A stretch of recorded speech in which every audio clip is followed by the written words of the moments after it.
Hey everybody, welcome back to the Great Ace Attorney Chronicles. We are still in case 3, it's taking a while. We're definitely gonna get Hairbrain out of this mess, somehow.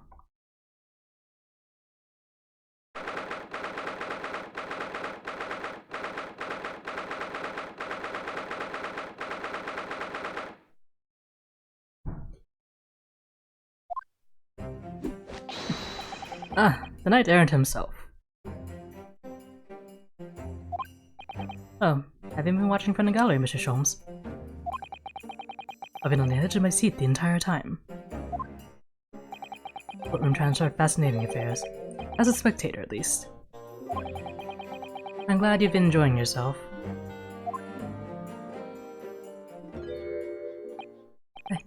I have to ask. What on earth is going on? It makes no sense. What's this professor business all about? He doesn't look like any professor I've ever met before. Who even is he? Of course. You were in Germany already 10 years ago. Yes, the professor. When I discovered he was the one who had been abducted, a sense of foreboding stirred within me. But who knew the monster would come knocking at your door? I hope for sympathies. As it turns out, Lord Van Deeks is even more intimately tied to this case than any of us realize, isn't he? Yes, how true. His great friend from university in the dock.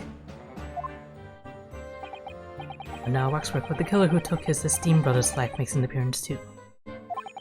I imagine even the shrewd Mr. Reaper failed to foresee that kick in the teeth. An extraordinary move on your part, my dear fellow, to throw that in front of the man. Make it sound deliberate. I can't help feeling that this professor case is really very puzzling. Oh yes? In what particular matter? Well, this Mr. Drebber, Dr. Scythe, and Lord Van Deeks. It seems that everybody in the trial has a link to the case somehow.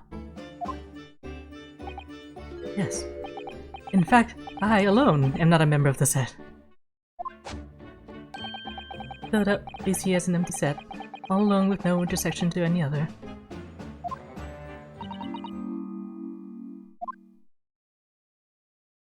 Oh snap. Dr. Scythe! Dr. Courtney Scythe, nee Stevens. Good day to you. Hello, Sholmes. That was very shrewd of you. What in particular, Bray? You requested that 10-year-old autopsy report from Gregson, didn't you? Why would you assume such a thing? Because Gregson told me.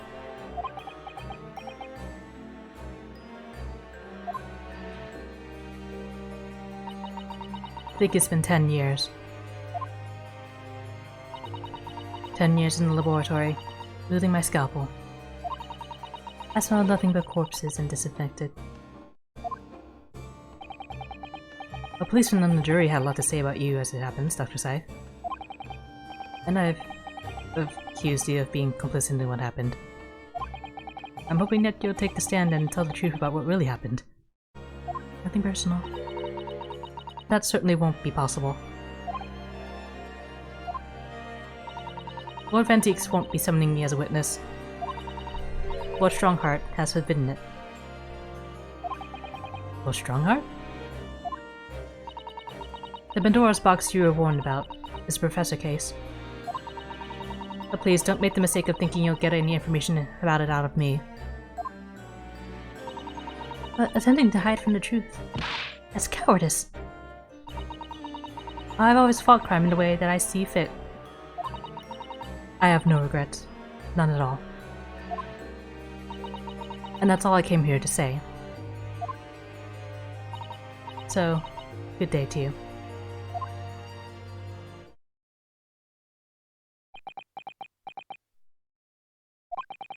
She mentioned too, this Pandora's box. Whatever does it all mean? There's really no cause for concern, I assure you. When the trial resumes, the meaning will become all too apparent, whether you'd like it to or not. Huh? Now then, I believe it's almost time. I must make my way back to the public gallery. The edge of my seat awaits.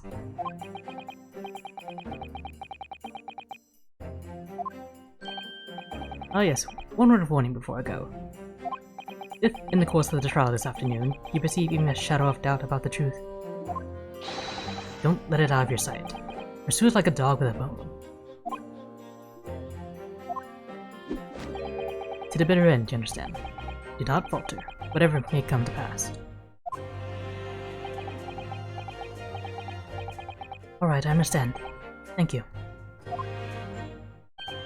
Good. I shall make myself scarce then. I purchased a bar camera earlier, so shall we gnawing on that as you gnaw away at the truth.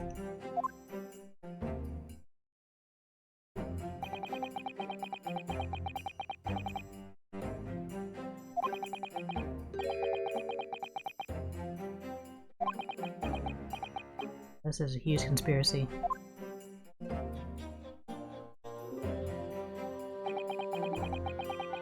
It's time for the final chapter then. I'm determined to find the truth. No matter what.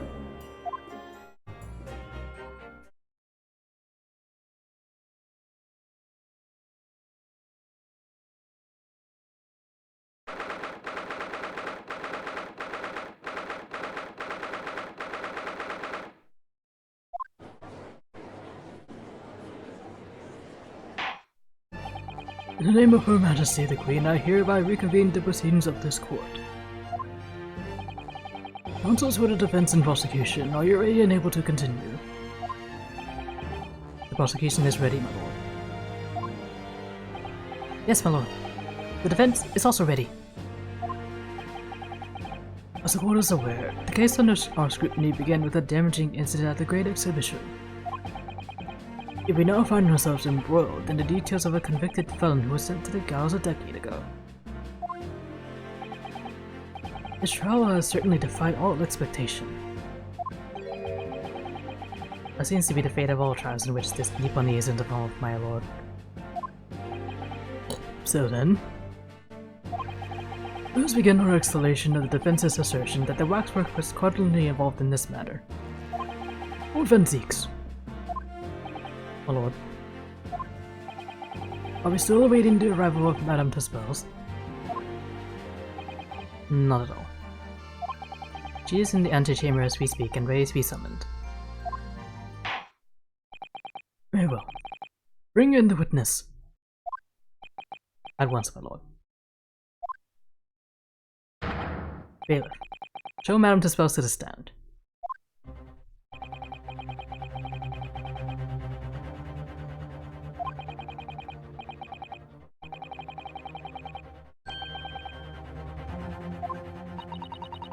What connects the pair of them is the waxwork.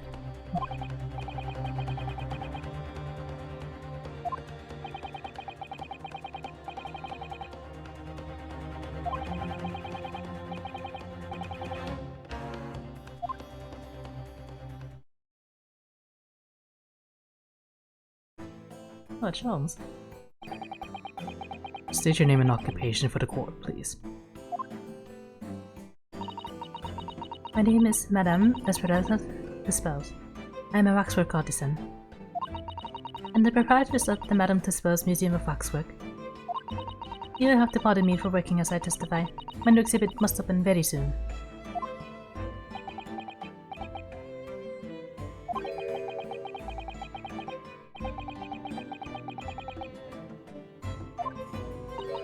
Oh my, what expression is she carving onto that face?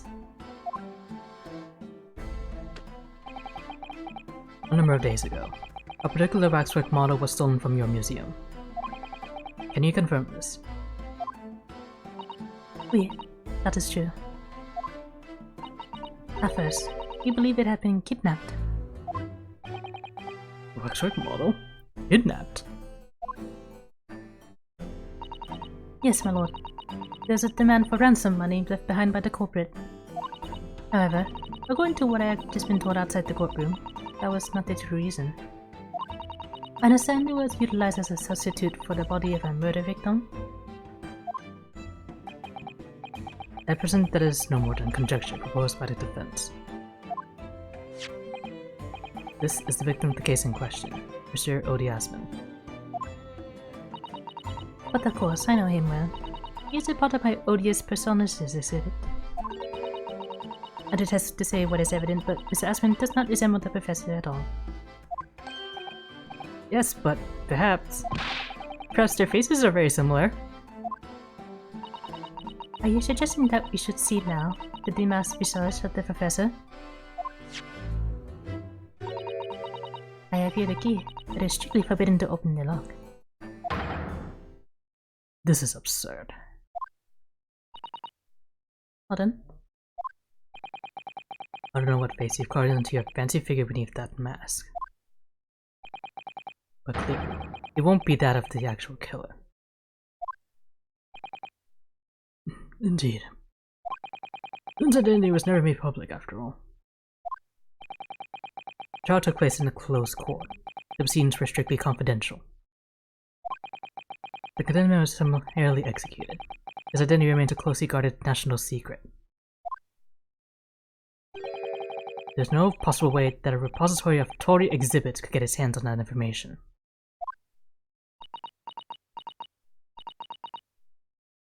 Thomas.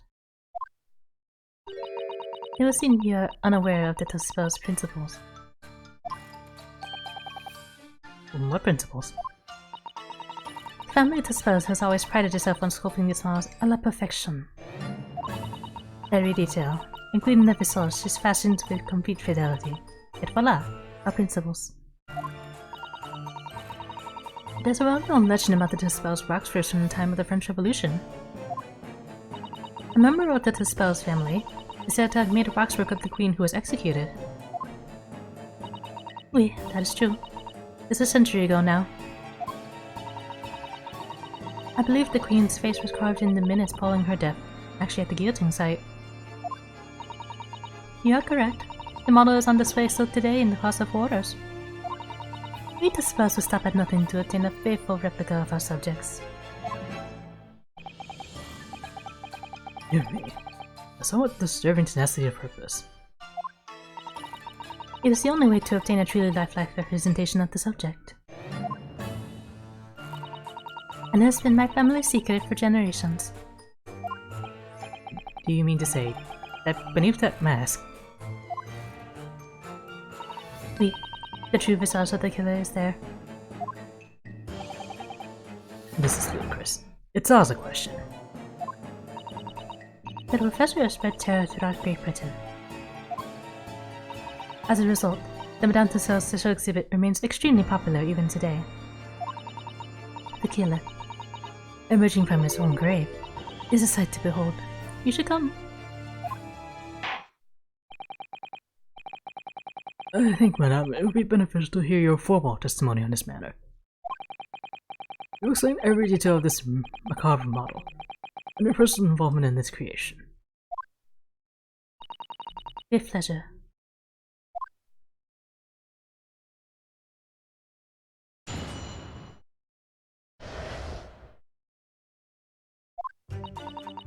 The special exhibit in the House of Orders is based on a rumor that shocked society in London. An impression that the visage was taken directly from the corpse, in accordance with Tuspel's family principles. I enlisted the aid of the grave digger, and created a mold for the head in the cemetery just before the interment. I hid myself until you gave me a signal. I was there for a very long time that night. As dawn approached, I was very worried that I could be discovered.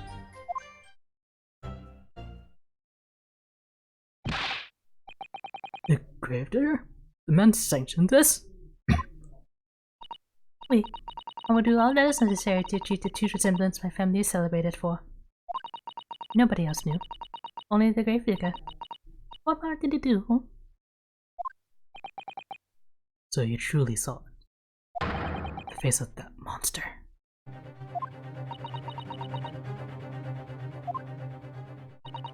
Naturally, I was aware at the time that his identity was a secret. But the spells would not be dispelled if we did not insist on absolute fidelity to our sculptures. I don't believe this. I myself have seen the special exhibit at your museum, madam. A truly blood-curdling scene, in which the murderer is emerging from his own grave. The scene it depicts was the subject of many rumors in London 10 years ago. I have here a newspaper from the time.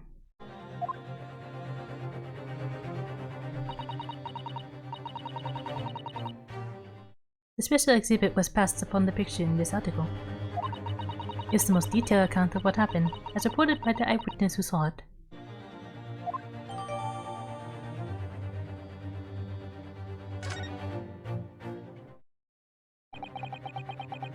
Man rises from the grave.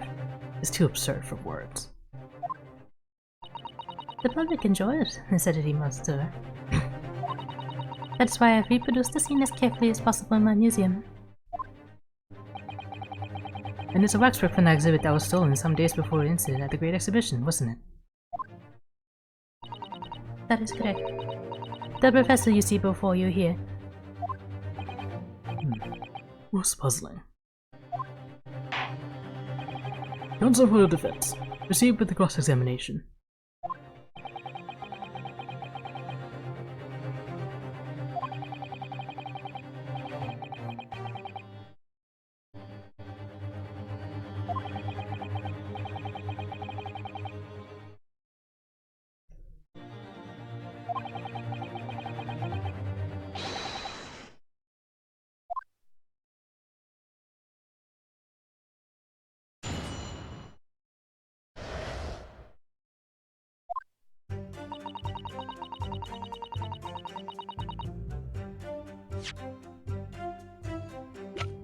I'm gonna take a look at this article.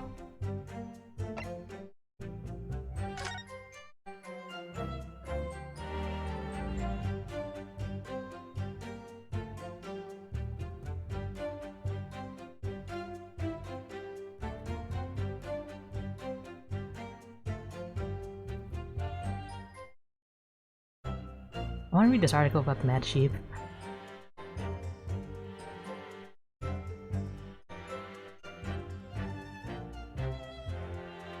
Oh, article about Charles Darwin.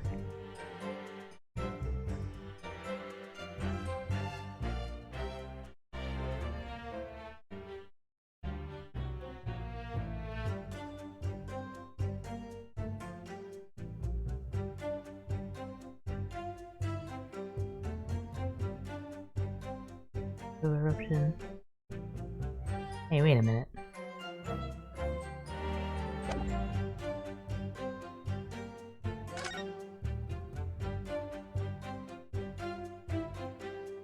Has them?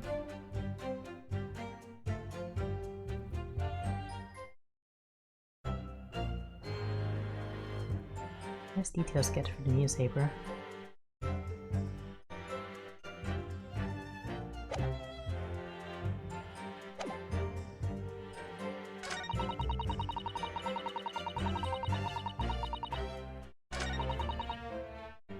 Yes, here. Hold it! Surely that's illegal, isn't it?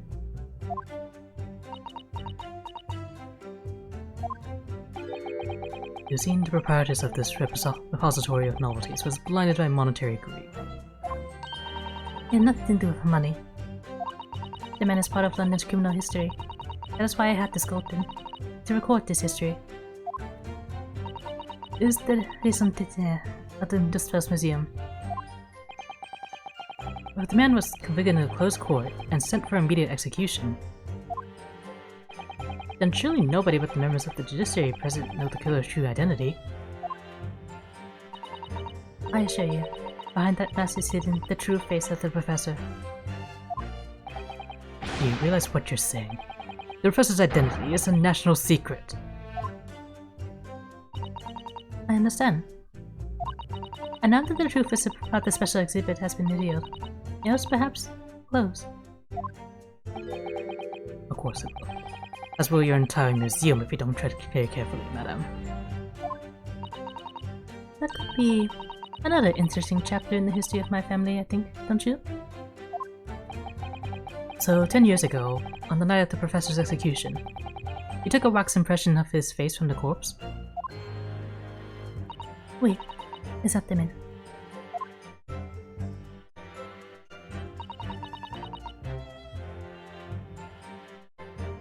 Hold it!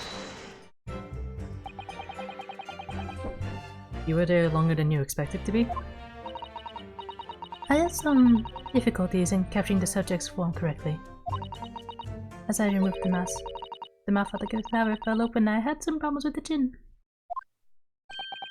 Dare I ask? It might not have been done for a short while already, you see. His muscles were relaxing and consequently his chin would not align itself correctly. Oh dear, what a horrible thought. Under normal circumstances I would have an assistant with me. However, that night I was alone, and as a consequence I missed my preferred window of time. What do you mean? When I take the impression of the visage of a cadaver, I always wait until 3 hours after death. Why 3 hours? Is that amount of time significant? It is because of rigor mortis. Wriggly mortis? It's a name given to a phenomenon that occurs in recently deceased bodies. As a rule, 3 hours post-death, the muscles in the body begin to stiffen. By approximately 10 hours post-death, the entire body is completely rigid and inflexible. And then from that point on, the muscles slowly start to revert to the relaxed state. The fact is often used to estimate the time of death when a body is discovered.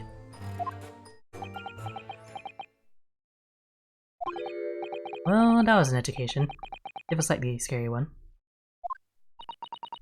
As a mademoiselle says, rigor mortis commences 3 hours after death, and it starts in the jaw. I see. That's why you wait. Before that time, the mouth falls open, and it is very difficult to do my work. It's getting hard for me to do my work. All this talk of corpses.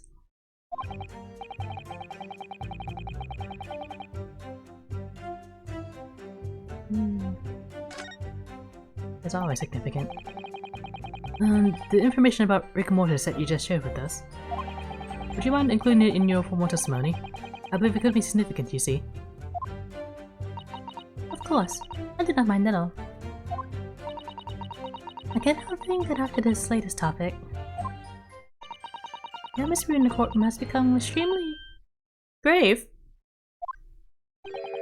This is no time for jokes, Mrs. Sato. Kindly amend your testimony as discussed.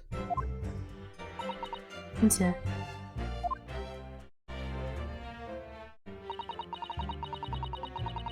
It took me a very long time because it was before the onset of rigor mortis. The jaw was still loose. Do I have anything with that?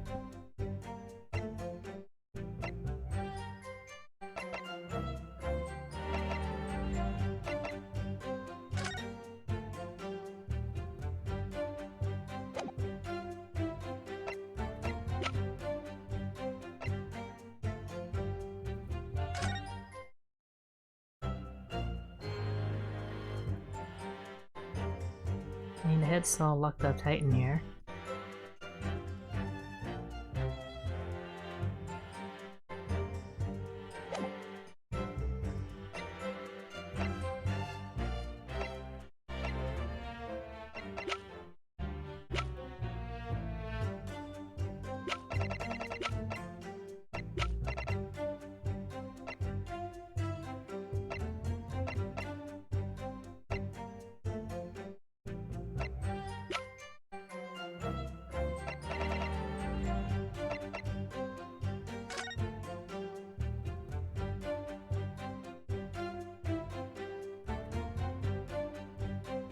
It was before 3 in the morning? I don't know when he was buried. I'll press this. Hold it! Rigor mortis being the phenomenon you described whereby the corpse becomes stiff after death. I think you said that it starts at the jaw, about 3 hours post-death? Is that right? Oui, c'est clair. Of course, the exact duration depends a little on the season. I don't speak any French. Apologies in advance. I didn't realize a waxwork artisan would be so well versed in the subject. No, none. That is only elementary knowledge in the field of legal medicine.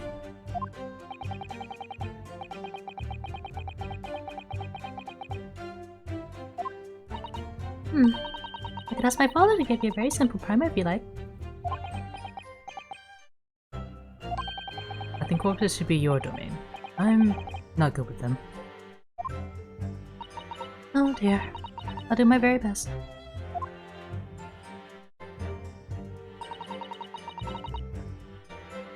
Done.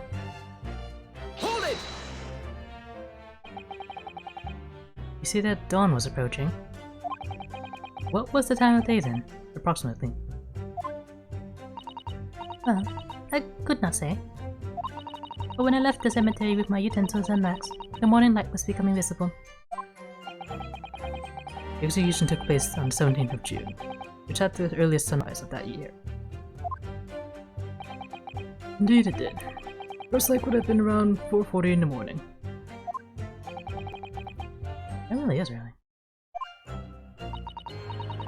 The fact is, I had very little time, so I finished my work in a half hour. It was necessary to complete the impression and bury the body before daybreak, of course. Somebody had discovered me there, it would have been a catastrophe, so I had to hurry.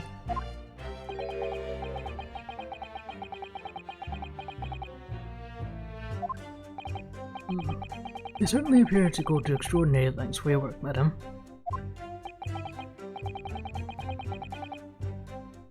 Yes, it's all significant. Madam, those details about how long it took you to complete the sculpture in the early sun, could you include them in your testimony? I believe they may be significant. Of course, if you would like me to. You're quite right, Mr. Naruhodo. It is intriguing.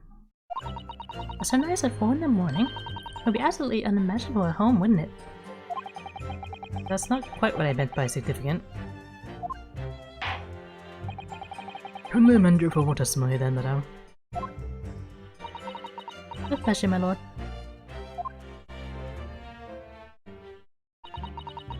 I had to finish my work in a half hour before sunrise, then left as soon as the corpse was interred.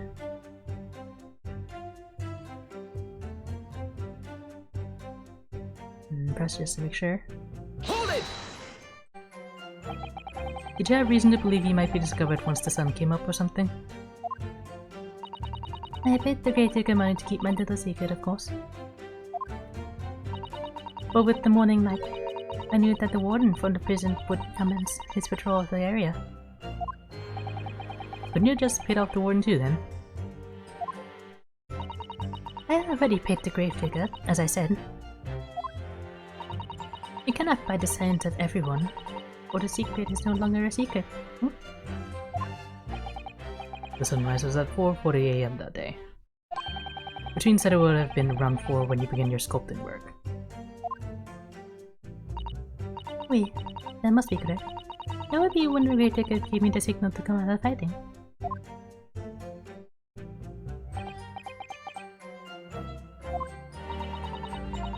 What's your feeling, Mr. Naruhodo? For some reason, Dr. Sai went along with Trevor's plan. Now, if that's really true, then the professor is the only other thing we know of that links the pair of them.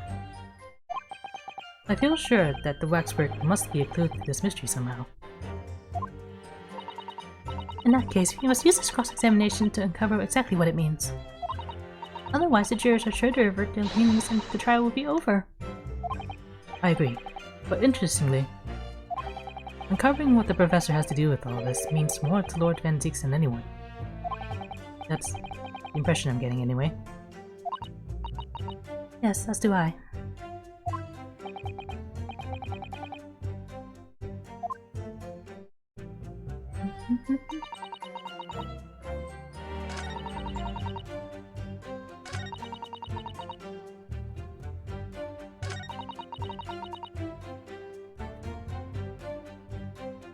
Okay, I do think it has something to do with the autopsy of the professor.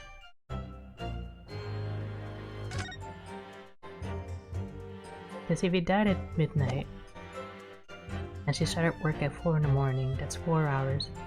Josh would have already been stiff. Objection! Madame Dispose. I have here an autopsy report that was filed 10 years ago now. It confirms the death of the professor following his execution at the gallows. And is that the problem? I believe it is, because your testimony and a particular detail in the report completely contradict one another. What? Are you going to explain yourself, my Japanese friend?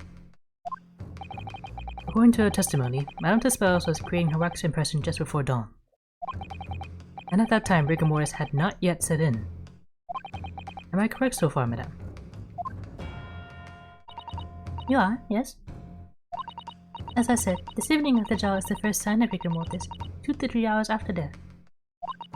But the man's chin was limp, so he cannot have been dead for a long time. Well, on the other hand, if you look at Dr. Sai's report, it quite clearly says the following. Death by hanging confirmed at midnight, 17th of June. No. If the professor indeed died at midnight that day, then by the time you were sculpting his face, rigor mortis would have already have set in. Yes, you are right. The chin, it would have been completely stiff. In other words, this report is wrong. Objection! No coroner makes mistakes when recording the time of death. The very idea is absurd. In that case, there's only one possible conclusion. The execution didn't actually take place at the stated time. Impossible! Order! Order! Counsel, this is beyond folly. Why do you indict the author of the report, Dr. Sai? We also implicate members of the staff at Barclay Prison where the execution took place. By heck, extraordinary. Not in my day. Objection! But Leonard Friend appears to have overlooked one very crucial fact. What fact? The professor died that night, without question. He did. Of course he did. I moved the man's limp jaw with my own hands. Objection! Yes, the professor died that night. But what if he didn't die at the gallows? Didn't die? Are you insane? What exactly are you suggesting did happen in that case?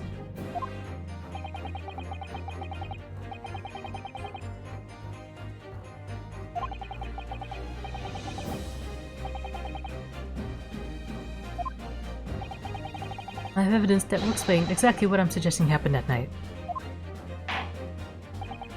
Counsel, present the evidence at once. The evidence that allegedly explains what really happened on the night of the professor's execution.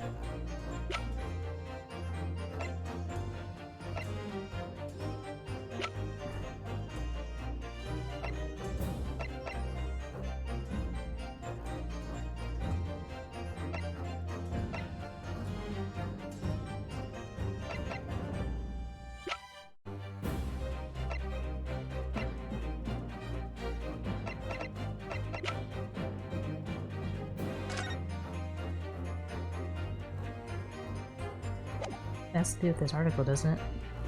Take that!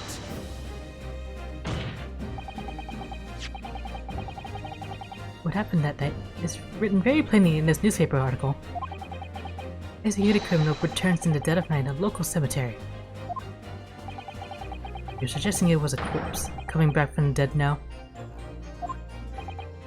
Well, if this article is to be believed, yes. The professor, assumed dead following his execution, emerged from his grave and was killed again. Objection! Don't be a fool. That's simply a rumor published by the gutter press. Can you be certain of that? Are you serious? The point is, as the article says, there was a witness to what happened. My word, yes indeed. My word. young man was thrown into the cemetery by chance that night. Objection! Of course there was a witness. The story didn't write itself. But obviously the man made it all up. And in any case, this was 10 years ago now. There surely be no hope of finding him. Objection! He's right there. It's Trevor. On the contrary, my lord. We all know this witness well.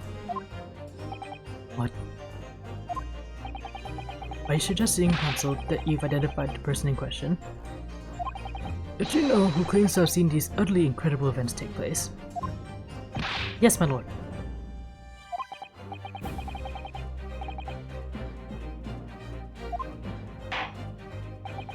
He was essentially earliest claimed talent in Council.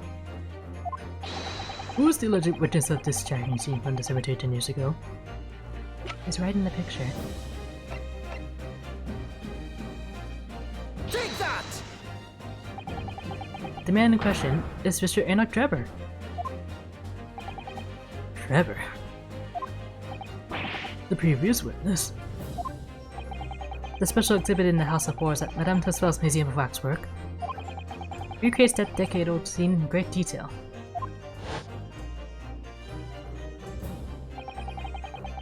The condemned criminal emerging from the grave, and beside the tomb, a young man with a lantern stumbling upon the terrifying sight. And that young man is a 10-year younger Mr. Enoch Trevor.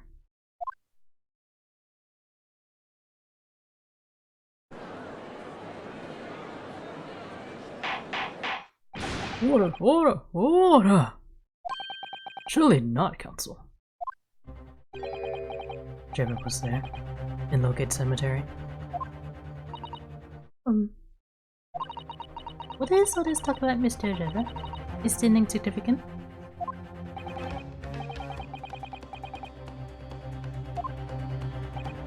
Yes, it's extremely significant, madam. Your situation as well, in fact. What situation? The theft of the Professor Waxwork from your museum some days ago was perpetrated by the very same man. No. But that would mean...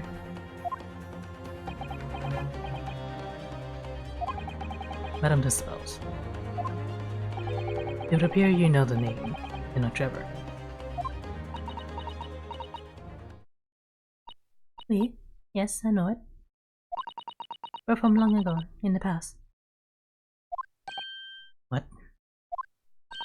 Oh my. Good gracious. Explain yourself. Tell us everything you know. Yes. Yes, of course.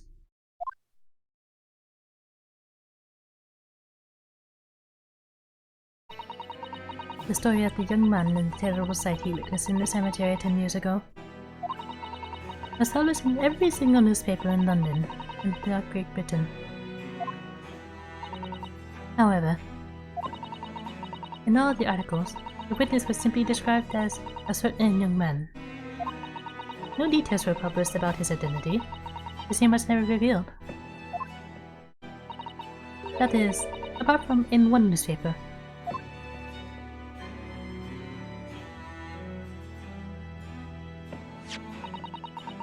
The Daily Circus. It is the paper from which one comes the article I have already shown the court. You're saying that his full name was only publicized in that article? Goodness me. Yes, here it is. The university student who experienced this shocking event is Mr. Enoch Trevor. A disciple of science at the University of London and a resident of its student dorms. Unbelievable.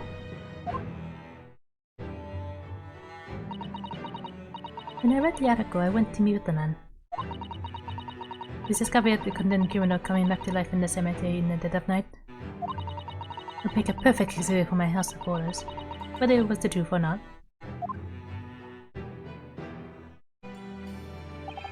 I see. So you went to meet Mr. Trevor in order to sculpt the waxwork of the man, didn't you? Exactly. He was studying science at the University of London in those days. He was just a poor student. I paid him £5 to model for the waxwork. And since that time, it has been in my museum to recreate the scene of terror from the cemetery.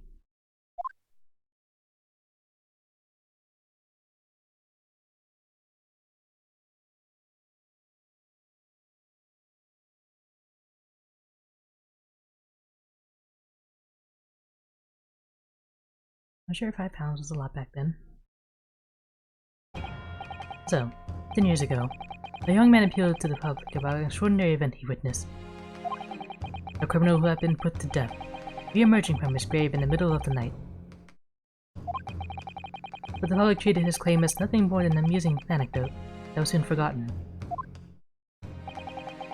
10 years later, the same man steals a waxwork model of the executed criminal, ostensibly to use as a body double for the victim in the case we're discussing here today. Even though the waxwork's build is a poor match for the victim, and his face is obscured by a mask. So the question is, why would the man do such a thing?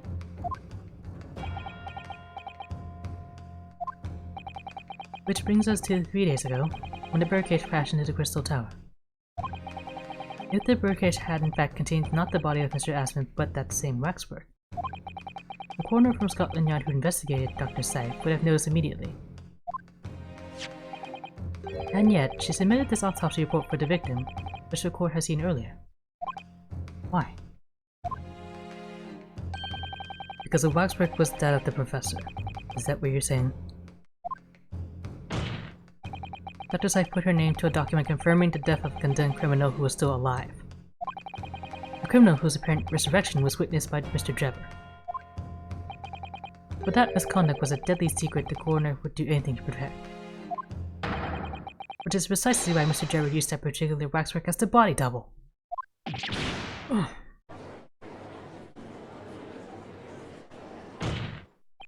lord, this court must summon Dr. Syfe to the stand. The defense is determined to find out exactly how the coroner and Mr. Drebber are connected. But according to the missive I received this morning through the prosecutor's office, Dr. Syfe is unable to participate in these proceedings. Is that not the case?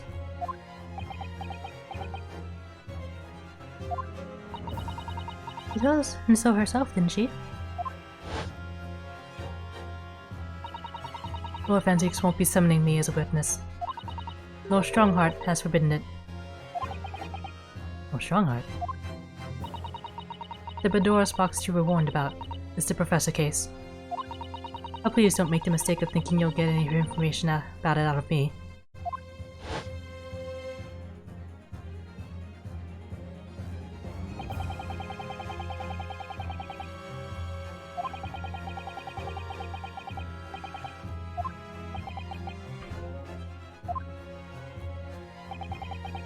The prosecution calls for the instructions in that missive to be scrapped. But Lord Vanzix, the missive was issued from the Lord Chief Justice's office. Objection! The assigned prosecutor has the final say in policy in any particular trial. In other words, me.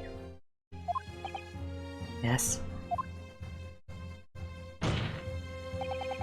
Let Enoch Drebber and Dr. Syfe both take the stand together.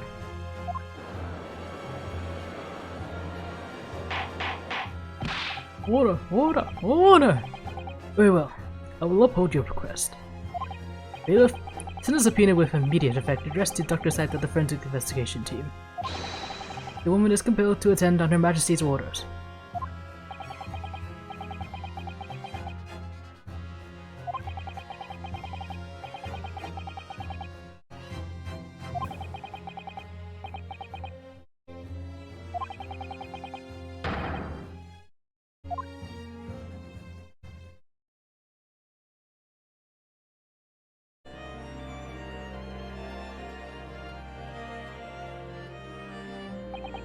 Thank you for your attendance at such short notice, Dr. Syfe. I'm disappointed in you, Lord Vanzix. You completely betrayed the agreed policy of both Scotland Yard and the prosecutor's office. Betrayal is not in my nature, as long as the truth isn't compromised. If it is, there's even a hint of wrongdoing, then no matter whom it concerns or disgruntles, I will pursue the matter to the bitter end. As with any prosecutor worth his salt.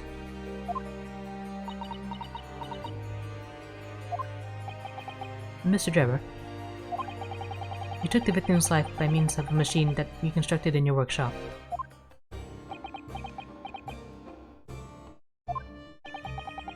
And Dr. Safe. As the investigating coroner, you were the first on the scene to examine the victim's body. It is the belief of the defense that you collaborated with each other and were both complicit in this crime. And where's your evidence?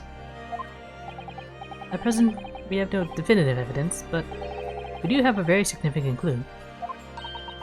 What are you talking about? I'm talking, of course, about the waxwork. This model of the killer known as the Professor was sentenced to death 10 years ago. You don't need to tell me. I witnessed the man's execution with my very own eyes, and officially pronounced him dead. That remains to be seen. Is that so? According to the newspaper reports from the time, on the night following his execution, the killer came back to life. Don't waste my time. And the sole witness to that mysterious event was you, Mr. Jebber, wasn't it?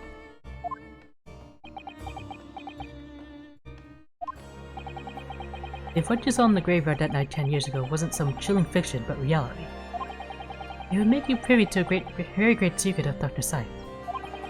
A secret so profound it could compel the coroner to agree to collaborate in your evil scheme, in fact.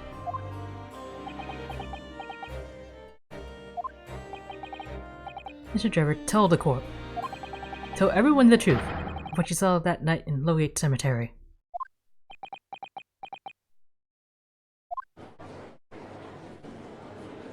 You assumed you saw it. You can see the resemblance, can't you? With the man in the cells, I mean. I'm just not going to claim that's real what he saw, but it's a research student at the University of London, wasn't it? You're way too clever for his own good, if you ask me.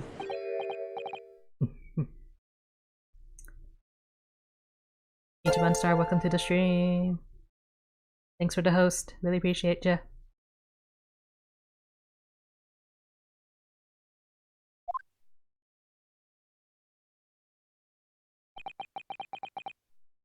What an interesting twist.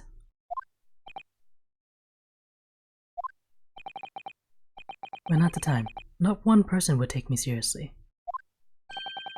Yet now here we are 10 years later, and suddenly my story matters. And in a court of law, too.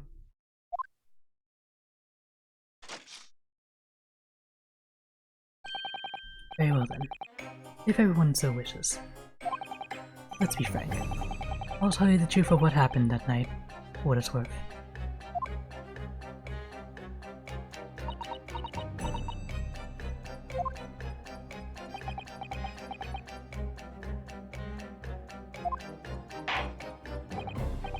So, Mr. Trevor, your testimony, please, about the events of that night 10 years ago. You will tell the court exactly what you stumbled across in Lowgate Cemetery. Yes, of course. As you wish.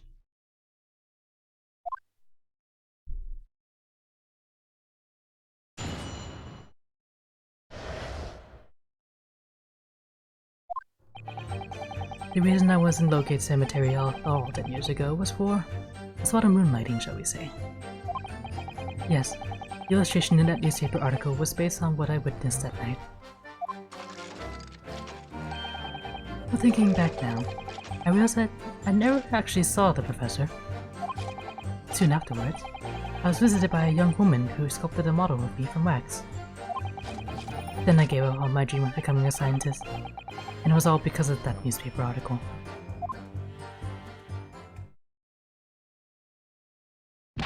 Wait a minute. You're claiming you didn't actually see the professor now? Of course. You had to have a screw loose if you believe the course could come back from the dead. But, so, you're saying this article is not worth the paper it's printed on? I think that would describe it perfectly, yes. If the details in the article aren't true, it nullifies your argument for why Mr. Drebber and Dr. Scythe would have been working together.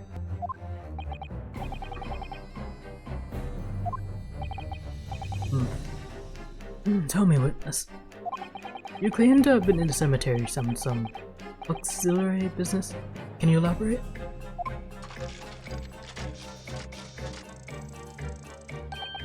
That's right. Grave robbing, to be precise.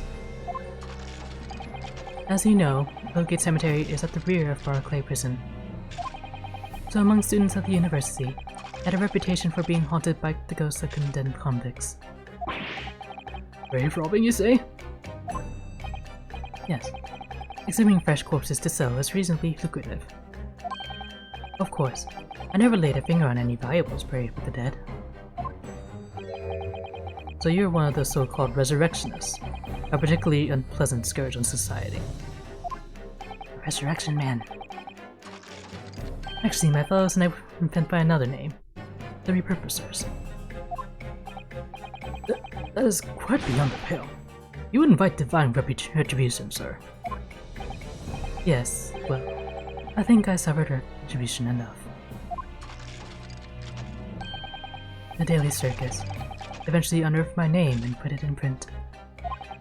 It caused me a great many headaches, and yet I had to leave the university. That was the only paper with the bad grace to identify me unambiguously, I might add. I see. Not of interest. Who drew the illustration for this article? Ah, yes, that was the reporter who exposed me. He sketched that right in front of me as I described the scene.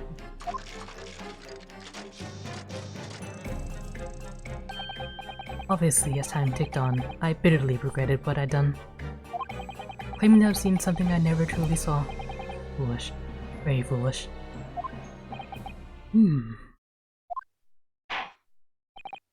Well, counsel for the defense. You may proceed to the cross-examination now. At once, my lord.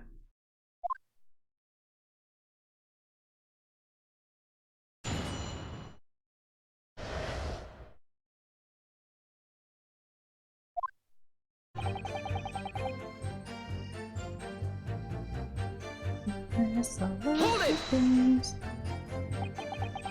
By moonlighting, you mean grave robbing, don't you? Well, you only need to look at the graveyard scene and my appearance to gauge the answer to that. The lantern and spade. But who on earth would want to buy a dead body? Any major hospital? A hospital?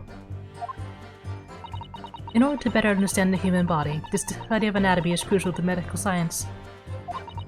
But there isn't a hospital in the world that has enough specimens to work with. Though obviously they can't openly express an interest in obtaining more by dubious means. As aspiring scientists, we young research students had no money to work with, as I'm sure you can imagine. So we made surreptitious arrangements with the hospital via some of our medical student acquaintances. We would never take anything of value for the graves.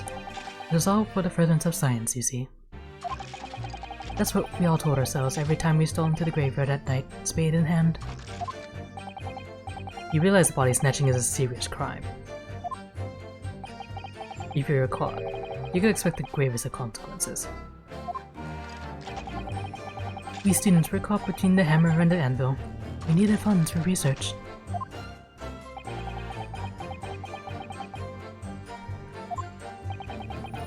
I'm quite speechless at the apparent levity with which you revealed this abhorrent behavior.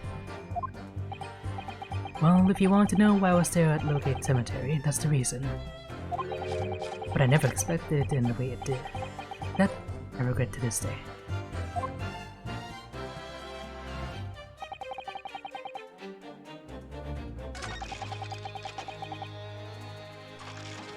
Hold it! What are you talking about? I think I explained already, didn't I? Hillgate Cemetery is at the rear of Barclay Prison. So it was renowned among the students at the university for being haunted by the ghosts of condemned convicts.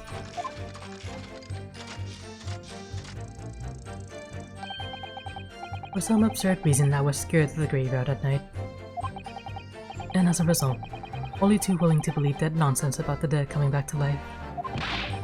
But you said you actually saw it. I said what is seen in my mind's eye. After all, resurrection is impossible, isn't it? You have to be unhinged to think otherwise. Unless, of course, you have some evidence that proves I encountered the professor that night.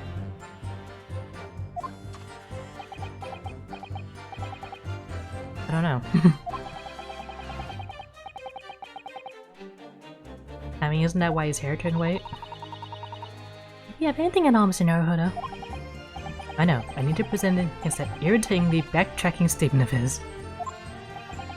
The point is, that night was a pivotal moment in my life.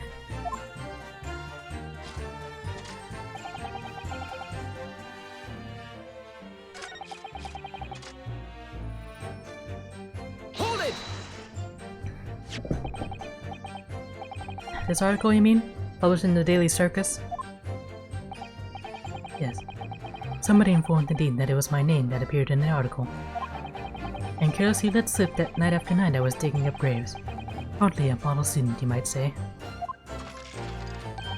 The university's reputation was extremely defiled, and I was expelled as a result. Wanted to, I had no idea.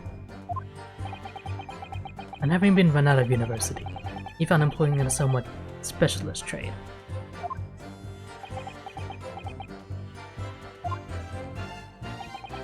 You combine your knowledge of science with knowledge of stage magic to create various experimental machines intended to demonstrate never-before-seen technology. And you use those deceptive machines to trick the government and private investors into giving you money.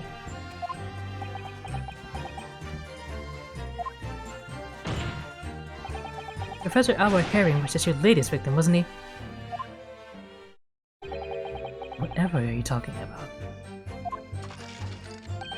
I have no recollection of doing anything of the sort.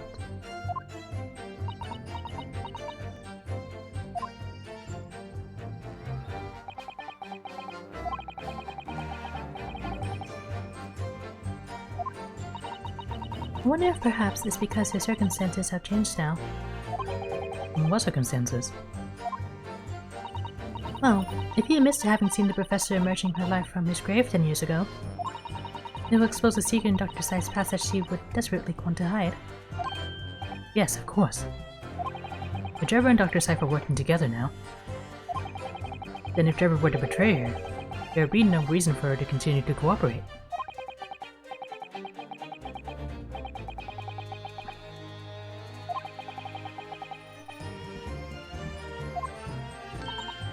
Yes, Mr. Naruhodo, exactly.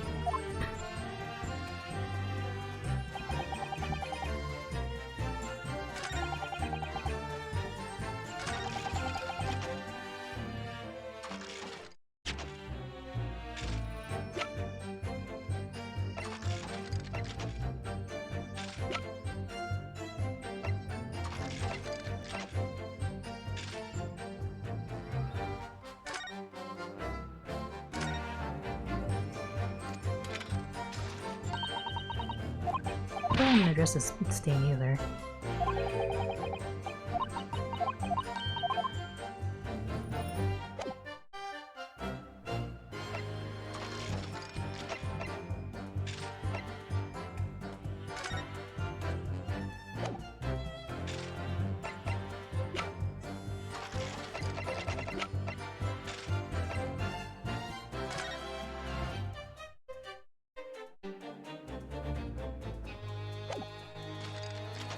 Maybe I should press the part about the wax first.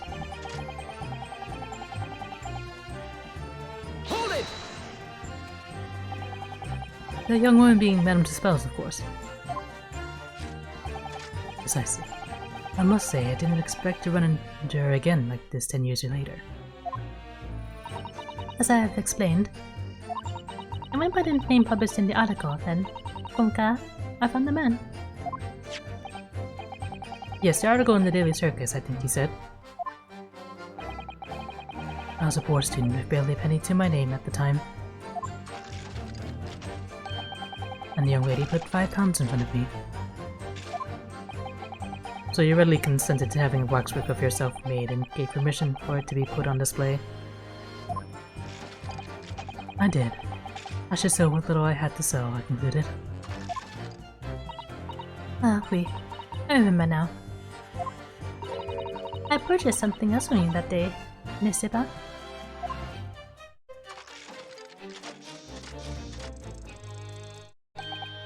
Did you? I can't say I remember. What was it, madam? His camera.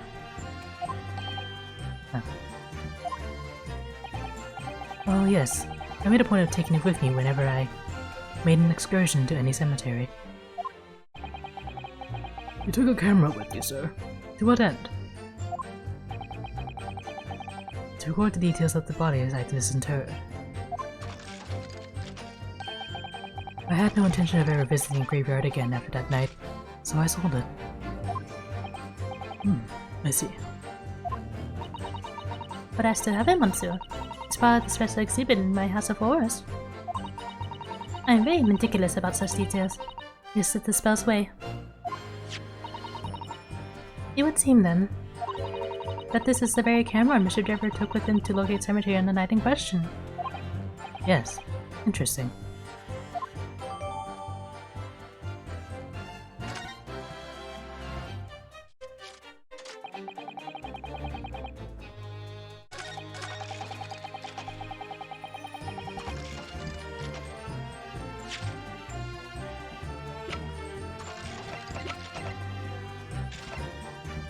Objection!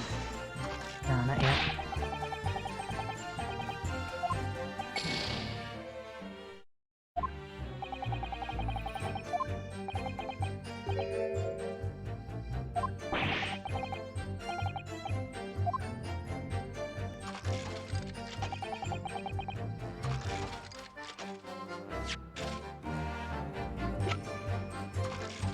Vertical.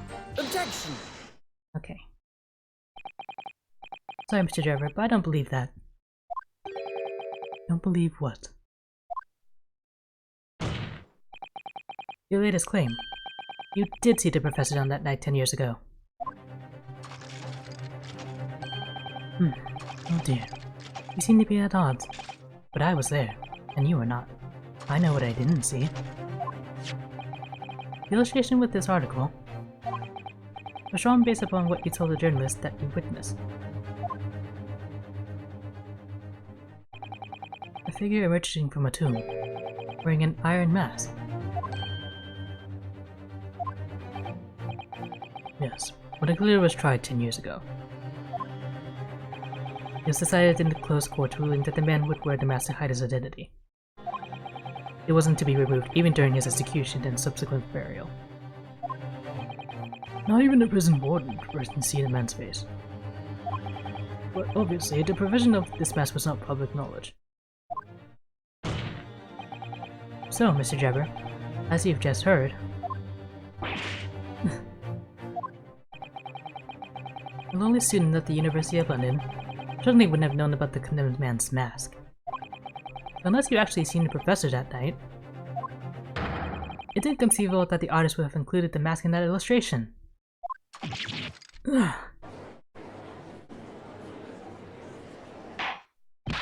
Order! Order! Hello, Mr. Jabber.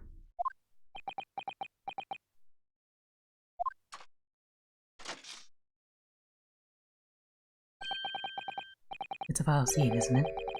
If you look closely.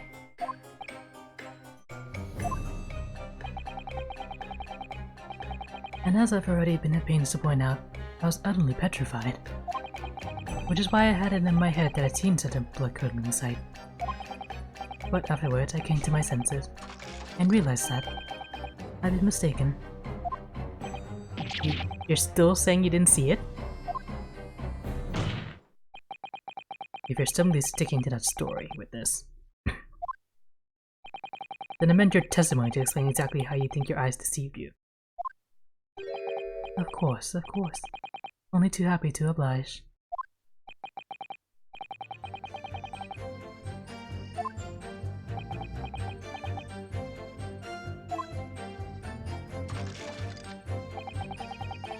What I in fact witnessed was a fellow grave robber at work. Hold it! A fellow grave robber? What are you talking about? Well, I wasn't the only one busy in the cemetery that night, you know. Other body snatchers were at work. Of course, when I saw one emerging from the hole he dug, my heart very nearly stopped. But that's the terrifying sight I actually saw, you see. You're claiming it was just another student on equally insalubrious business as yourself?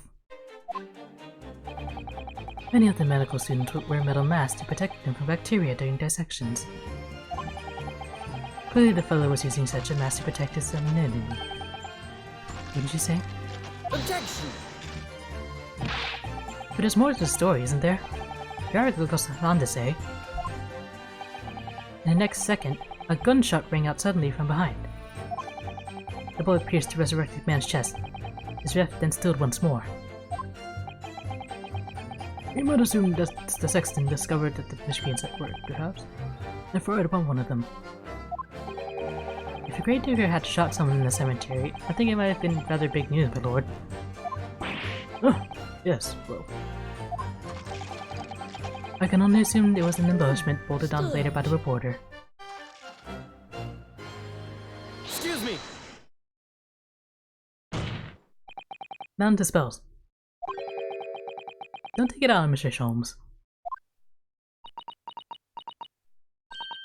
Ooh la la, pardon. I was lost in my thoughts. Would it be fair to say that Mr. Drebber's last remark was significant to you in some way? I thought it was a little strange, that is all. I'm Monsieur Drebber.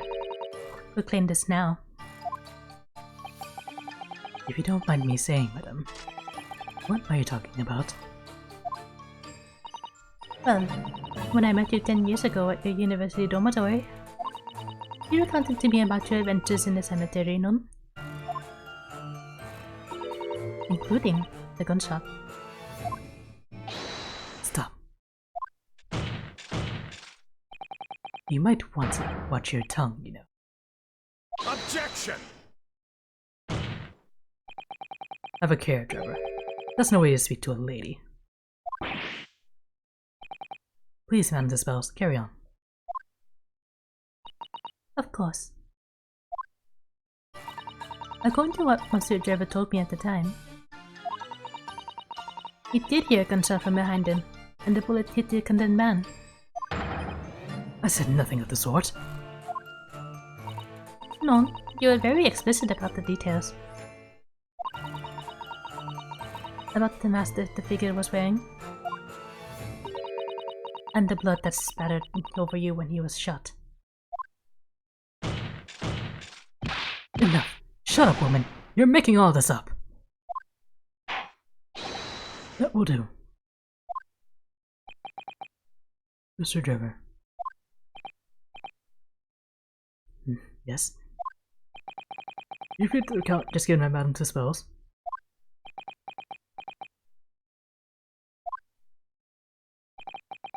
I have no recollection of ever saying those things. Come on! Do you really expect us to believe you? Control yourself, counsel. Why not permit baseless accusations in my courtroom? What if they're not baseless? Right. Under the circumstances, I think it best that you supplement your testimony with a statement to clarify your position on this witness. Very well.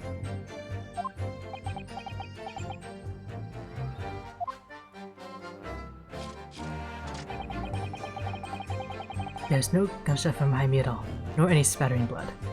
That's obviously not true.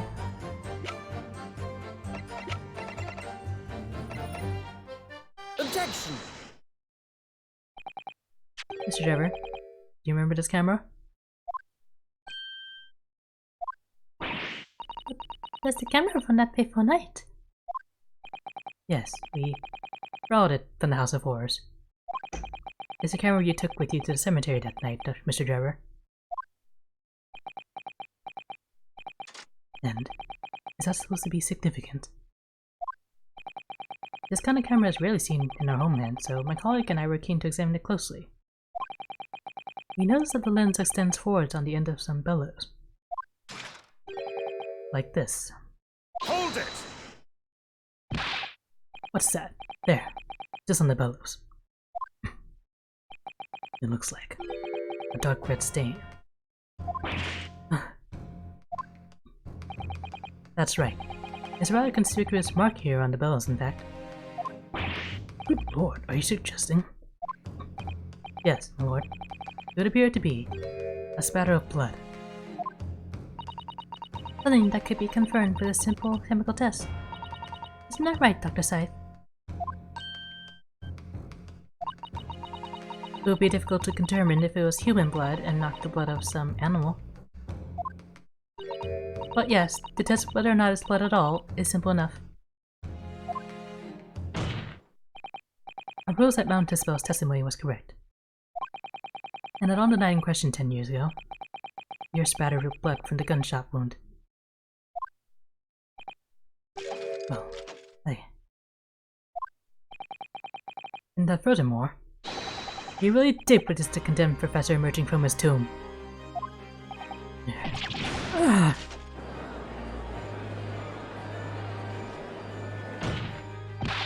There's simply no way you could have forgotten such a traumatic experience.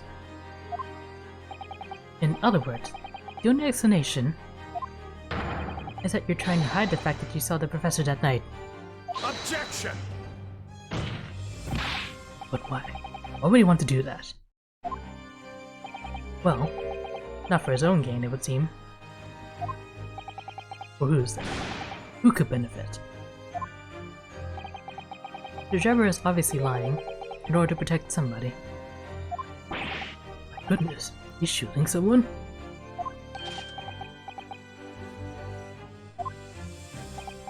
Yes, my lord. And clearly, it's someone who doesn't want the truth about the professor coming back to life to be exposed. Well, Counsel, who is it then? Who is this witness trying to protect by lying about what he saw that night? His accomplice, Dr. Courtney Scythe? Take that! The obvious answer is Dr. Scythe. Scythe? Whatever do you mean?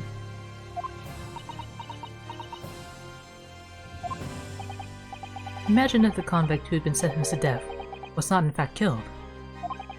Imagine if that was to come to light.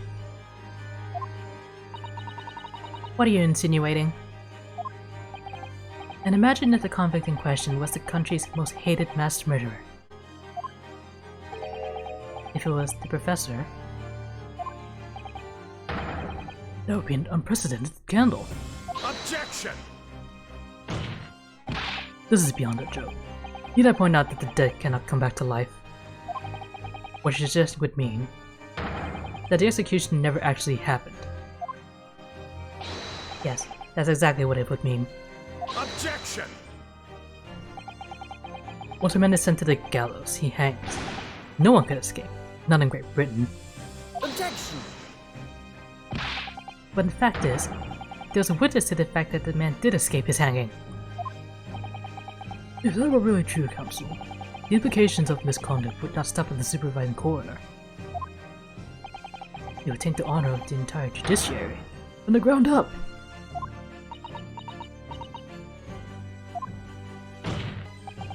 And it's exactly because of those monumental repercussions that Dr. Scythe would consent to any demand made of her by someone who threatened to expose the secret, even if that meant being complicit in the crime.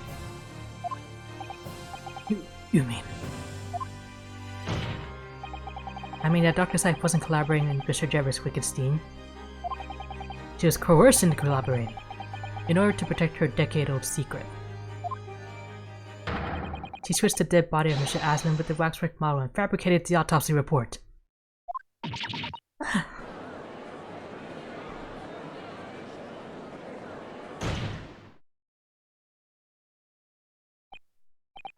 Lord Fanziques. Pray forgive my freshly filled hallowed chalice, and a whole raft of other discordities now. Goodness me. It's just a sort of tall tale Londoners would enjoy, I grant you. An executed killer rising from the dead, A Scotland Yard cover-up, a conspiracy at the highest levels. But let me ask you one thing. What's that? If the condemned man really did emerge from his tomb that night, only to be shot in the chest, who pulled the trigger? And dispose of him forever? Well... You have too little information to work that out at present, I think. I couldn't agree more. The Old Bailey is no place for wild fantasies. And have you considered this, my little Japanese friend? Considered what? Do you realize just what a dangerous endeavor it would be to coerce this woman in such a criminal activity? It's tantamount to declaring war on the entire British police force and judiciary. What? I would imagine any sum of money being offered for research would warrant it. To rely on some stage deception when so much is at stake would be madness. Well, I suppose. This was no petty crime either. The victim was murdered. A man who had already invested money in the venture, and would be instrumental in future profits too. Yes, I had no reason to kill Mr. Asman at all. Or are you forgetting that his death resulted in me receiving not a single penny? The court is already aware of the contract between myself and the victim, no? There is this contract, that's very true.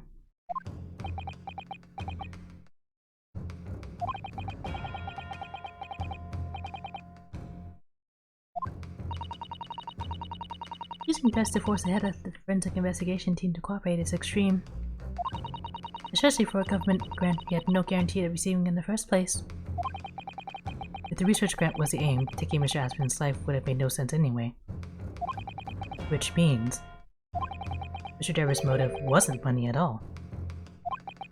He was just trying to kill Mr. Asman.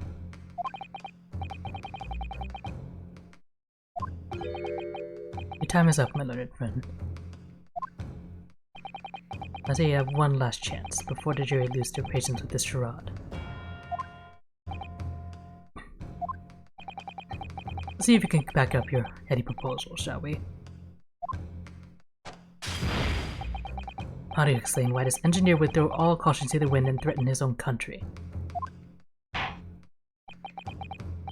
this point, I'm not prepared to listen to more of this outlandish conjecture without proof. So, counsel, present your evidence.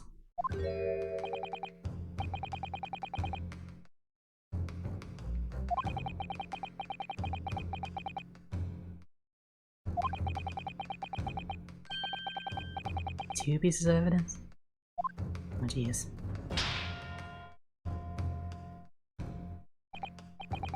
Yes, my lord. There's something that establishes a motive. Take that!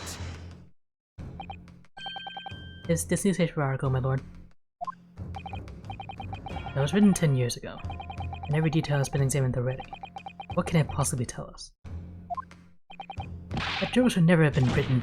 This typical gutter press nonsense that means nothing! Yes, on its own, it isn't particularly significant. However, when considered alongside another piece of evidence, it will completely explain your motive for wanting Mr. Asman dead. What other evidence? Counsel, you present your supplementary evidence without delay.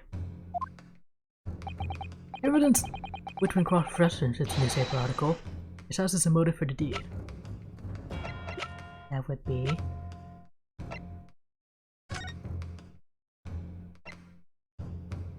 Yes, the signature is the same. Take that! This is contract, my lord. Mr. Dever, this is the contract you signed with Mr. Asman.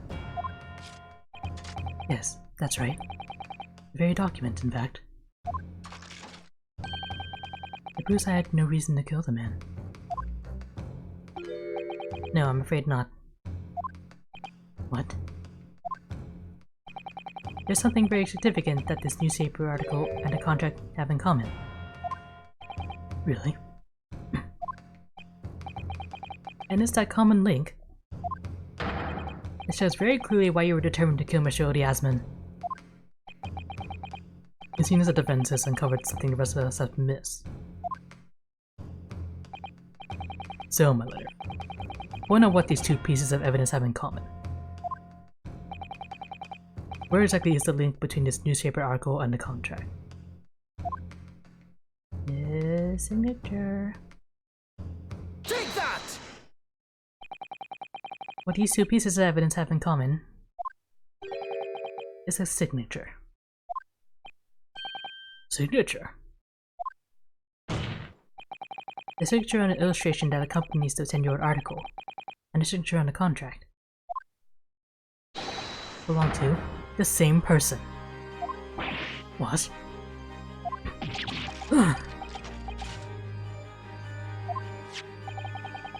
As the court has heard, this illustration was drawn 10 years ago. But a newspaper reporter who found Mr. Jabber and interviewed him about his ordeal. If you look closely, the reporter's signature can be seen in the bottom right corner of the drawing.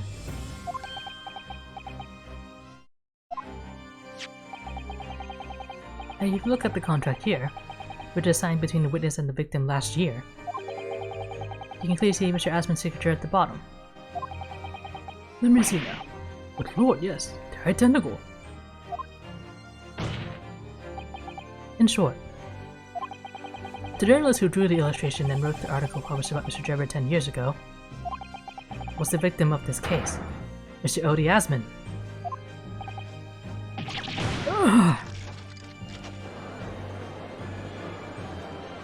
Objection! But explain to the court why. Why would that constitute a motive for the witness to murder Asman? Well, if you think back, remember that Mr. Jabber talked about that article in his testimony?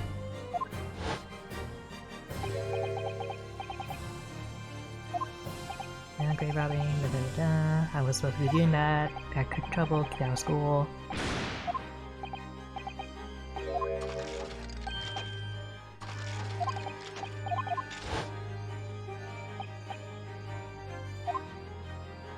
Can't be a scientist anymore, nah.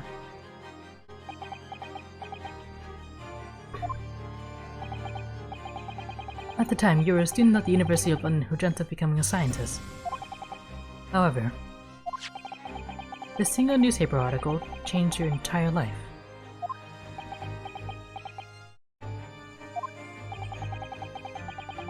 So Mr. Husband used to be a newspaper journalist, did he? He did, my lord. In fact, it's a widely held belief that Asman managed to position himself at the heart of his criminal network, thanks to the many dubious connections he made during his time as a reporter.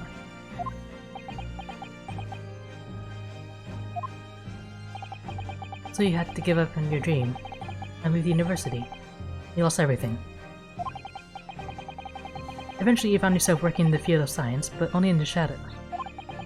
And all because of that article, written by Mr. Asman. Enough!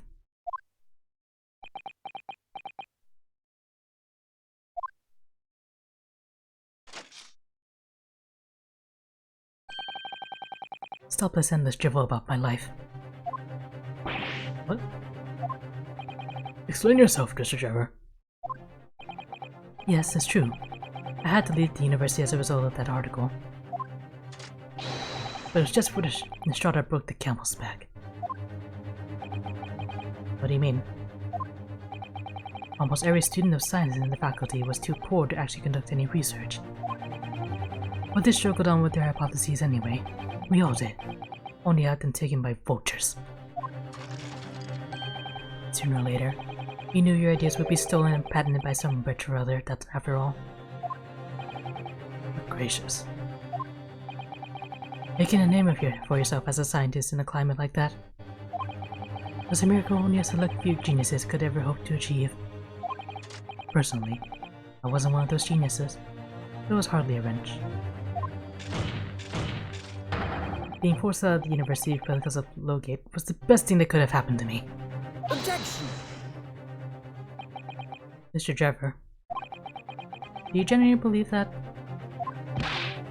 Of course I do. Who's better placed to know whether or not I possess a talent for science than me?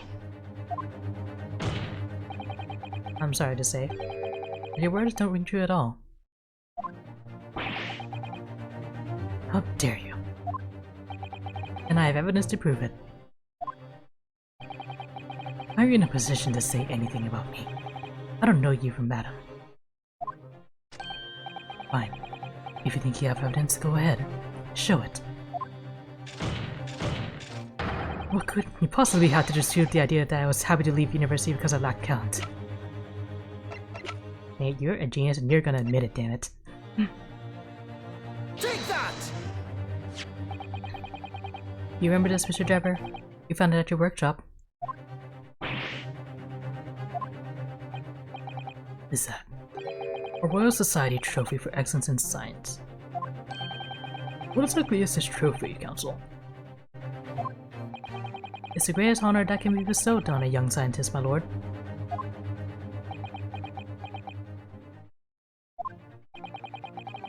There's no higher accolade.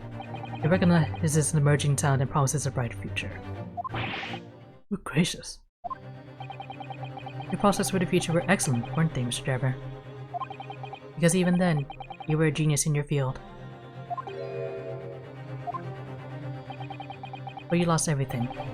You had no more future. Your talents would go to waste. All as a result of this one newspaper article.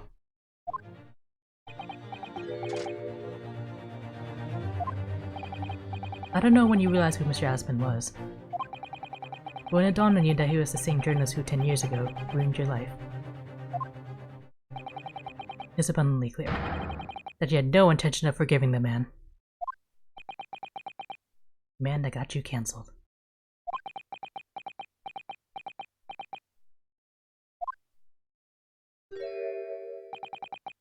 Truth is...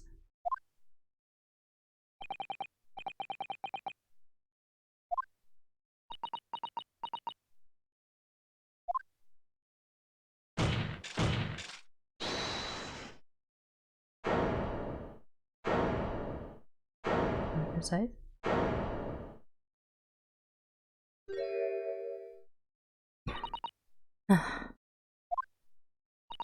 Fine. Clearly this has run its course now. What? I admit it. All of it. What are you doing? It's exactly as the Japanese man said. I was coerced into going along with this man's plot to murder the victim, on the condition that he kept my dirty secret from 10 years ago. No. Good lord! Dr. Scythe, do you realize what you're saying, woman? It's all true. That day,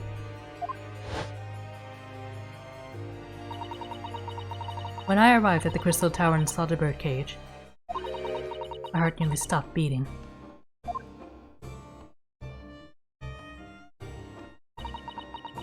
That memory from a decade ago that I'd done my best to bury deep inside myself. It was the professor again, staring me in the face. And then, before I had a chance to react, I noticed something else. There was a note tucked inside the model's jacket.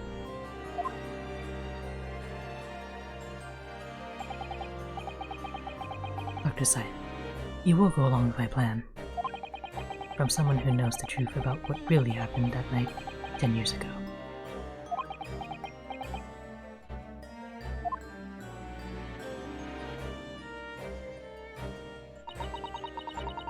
All the instructions were there in the note. Every detail was meticulously written out. I had no choice but to do what it said. I made the necessary alterations to the scene and fabricated the autopsy report as instructed. There's really no other choice. It had to be done to protect the judiciary. I can only apologize now.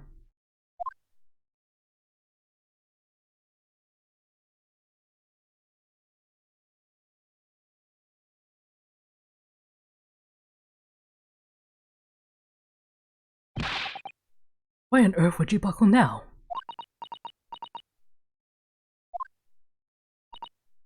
Well, there's no point in trying to hide it anymore, is there? I would have done anything to stop it coming out, even collaborate in a murder. But the great lie about that execution 10 years ago has been exposed. Whatever happens, I'm finished.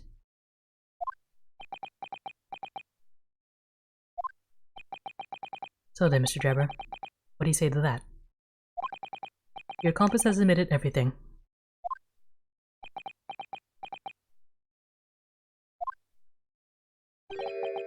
Really goes without saying. You admit your part in it too, then? I admit nothing. At all. What?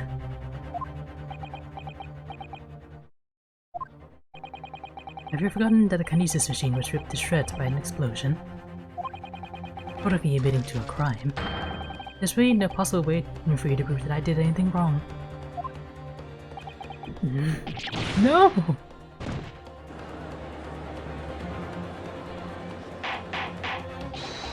Order, order, order! Whatever this man says, I admit everything. He threatened to expose my secret, so I went along with his plan. And Lord Van Ziek's. Yes. I hope you'll accept my apologies. What happens next is in your hands, of course.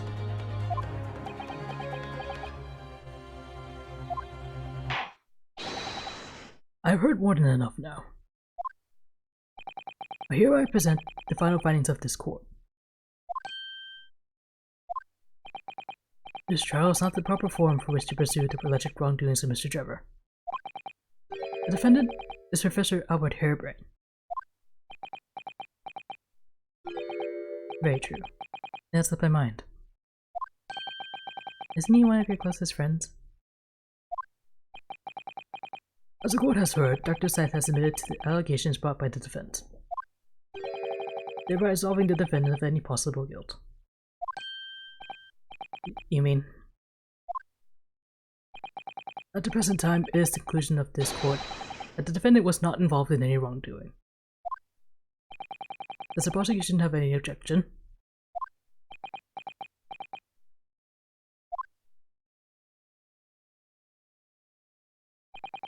None, my lord. Oh, congratulations, Mr. Naruhodo. You proved Professor Harebrain's innocence. Without further ado then, the adjudication. Unless the prosecution or defendant have any other matters to discuss.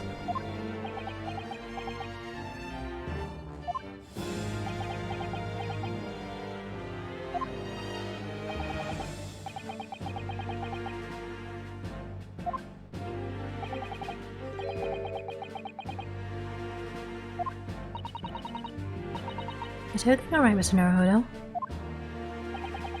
Like you said before, the way the trial is set to end now, the judge will certainly deliver a verdict of not guilty.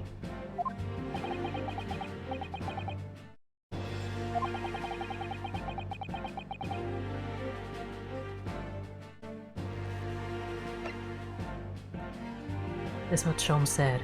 If I have any doubts, I have to go after them.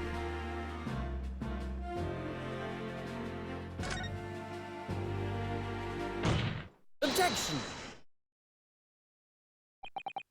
The defense objects to the trial ending at this time, my lord. I beg your pardon? We demand one final testimony. What?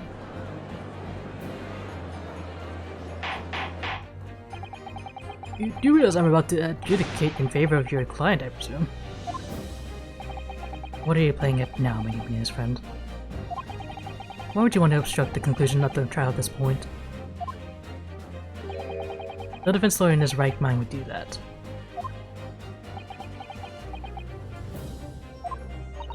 Mr. Naruhodo, what exactly are you thinking? The truth. The whole truth. And a way to bring it all out into the open. Right.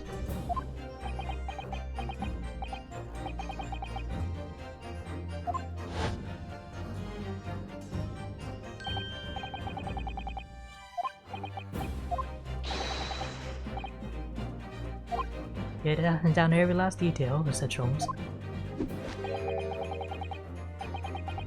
The game is afoot. So on, so on.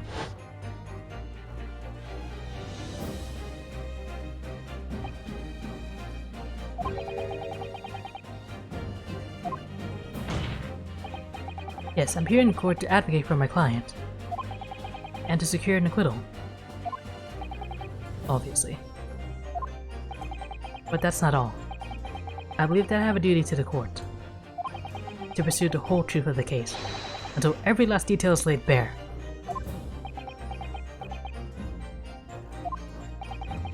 And that is why the defense calls for further testimony from Dr. Sight.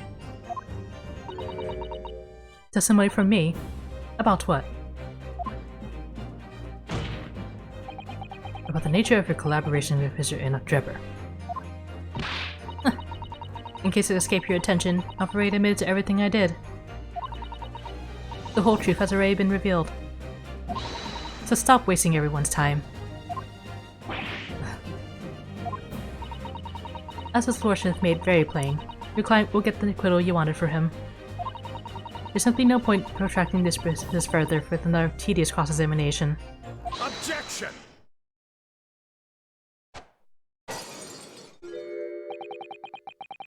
Pray forgive my careless handling of that hell of a bottle. I slipped.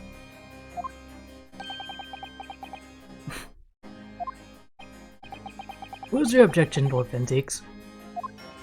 Use your words. The prosecution also calls for supplementary testimony from the witness. Don't be stupid. There's more to this case than has yet come to light. Then I will join my learned friend in pursuing the facts until the bitter end. You what? Lord Ventix. This is most irregular, to say the least. However, as the prosecution also calls for it, I will uphold the request. Dr. Scythe, you will testify for the court, explaining the full extent of your involvement in the murder apparently committed by Mr. Drebber. Aye. Very well.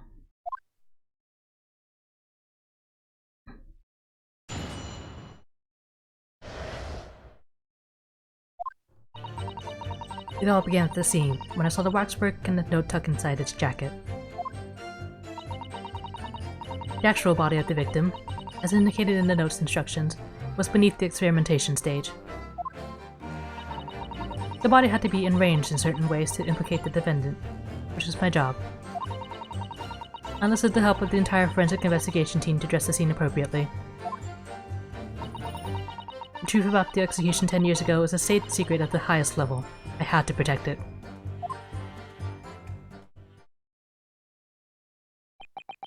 So I was right.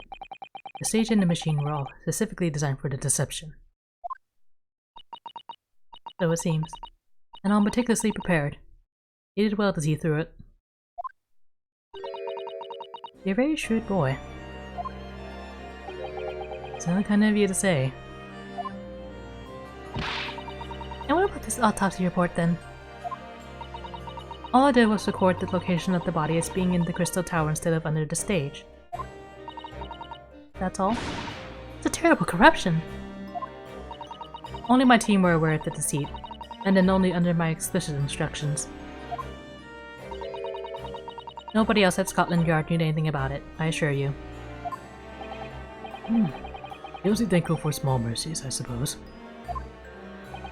Well, I believe that testimony has clarified everything. There's no particular need for cross-examination, I would say.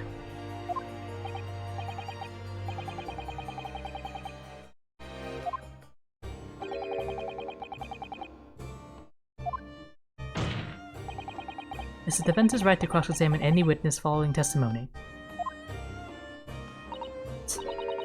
What is it about you Japanese that makes you all so doggedly persistent?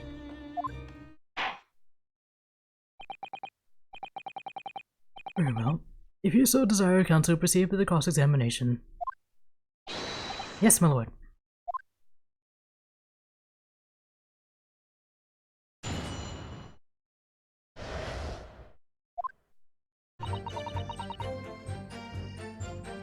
Is there evidence I haven't used yet?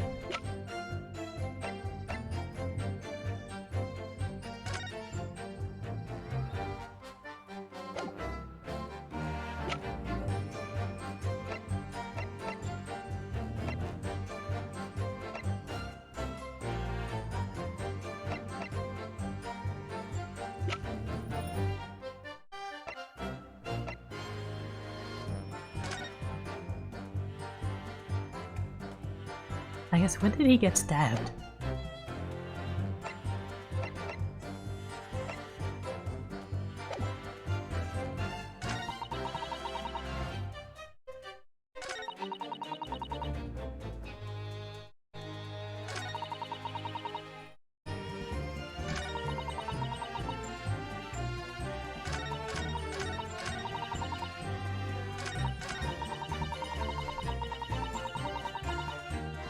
Hold it!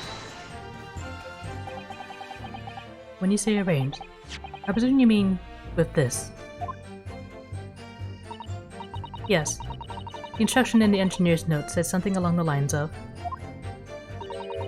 fabricate some evidence to make it clear that Harebrain alone could have killed Asmon. So, you mean that was your doing? I fetched Harebrain's ridiculous screwdriver from the stage and took it with me, alone, to the abyss under the stage where the birdcage had fallen.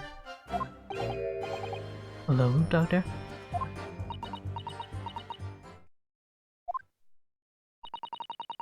I didn't feel it would be appropriate to involve anybody else in that particular part of the deception.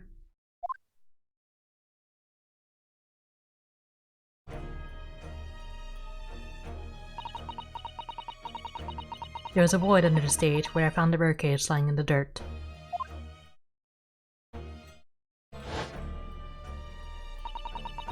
I approached it, leaned down, and slowly opened it up. Then, I took the screwdriver in both hands and plunged it into the man's chest.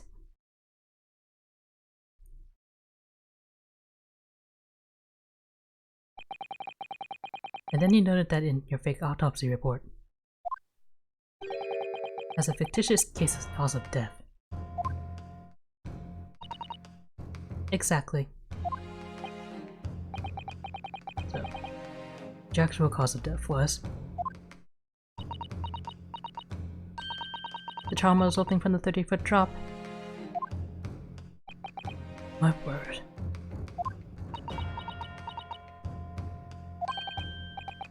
What is it, Mrs. Otto? Something about Dr. Sai's last statement. It's playing on my mind, that's all. Yes, mine too. Dr. Scythe. There's really no need to shout. I can hear you perfectly well. The defense calls for you to add what you just said to your formal testimony. Oh? Which part?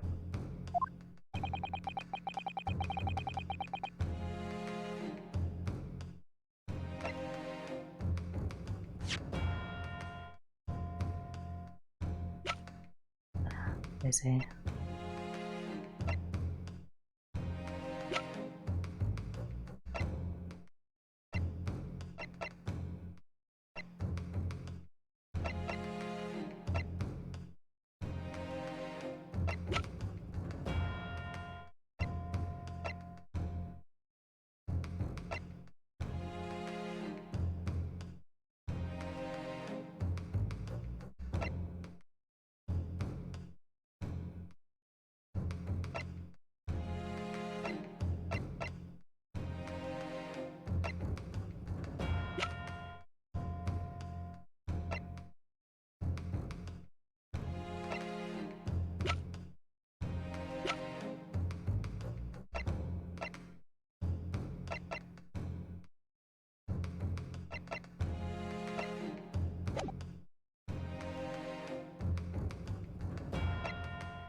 the real cause of death?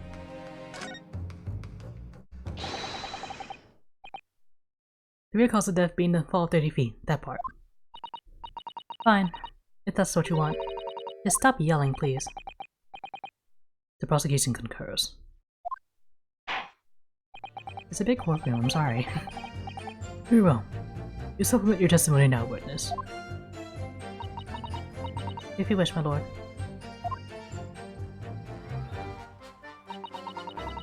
The actual cause of death was the neck trauma Aspen suffered from the 30-foot fall. Hold it! You're quite sure of that. It was as a result of her broken neck. Yes. As a professional, that was more than apparent. You never know just by looking at the photograph of the victim, though, would you? No, that's very true. Obviously not. Which is precisely why coroners are needed to determine the actual facts. Yes, assuming they can be trusted.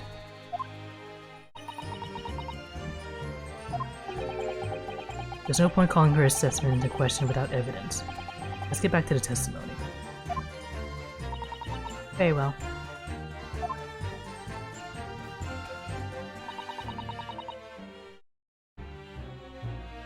Hold it!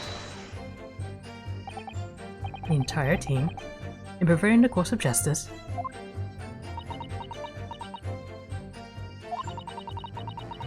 my team consists of the very best investigators there are.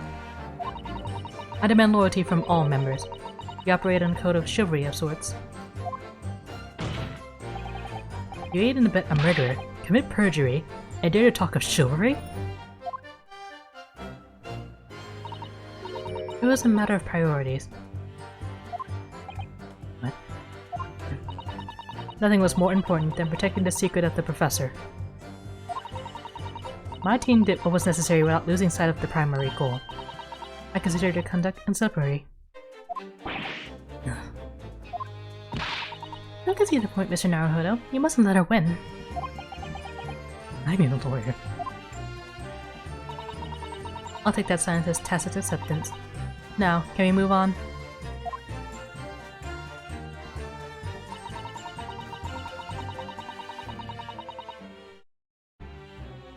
Hold it! But at what cost? Even Scotland Yard is going to suffer a terrible blow as a result of this. And your precious secret is out now anyway. Yes, as you say. And I take full responsibility. Look down. Dr. Scythe. Maybe there was some other way you could have protected the secret. No, it really wasn't. I've done my utmost, believe me. In many ways. I respect your determination. Oh, you froze under that cold stare as she said that. I do believe she was being genuine, though, Mr. Naruhodo.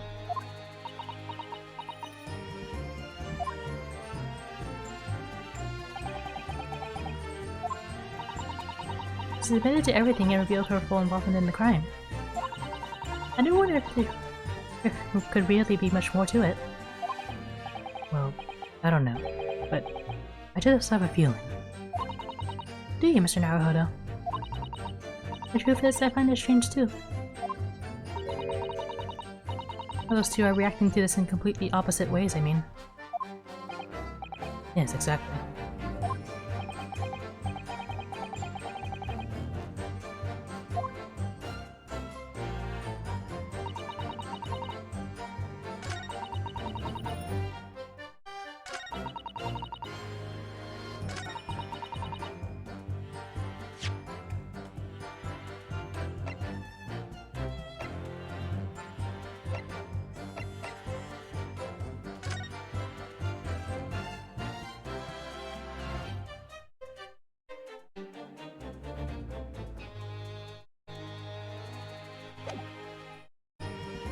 Okay, what's significant?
press here. Hold it! So you knew about the special construction of the stage used to carry out the trick then? It was quite obvious what had happened with the victim and the waxwork. And you switched the two over, didn't you? In other words, you recorded the victim's body as having been discovered in the Crystal Tower. And the waxwork? I wrapped it and sent it by carriage to the specified address and at the specified time. And why were you given such directions? Presumably so it could be recovered by Drepler and returned to Mountain's spells. I see. And then you put the birdcage back on the experimentation stage? Yes. Although someone obviously made a mistake about which cage should go where. I thought I made it perfectly clear to the team, but still. I suppose you're focused on the victim's body, that being a more important detail.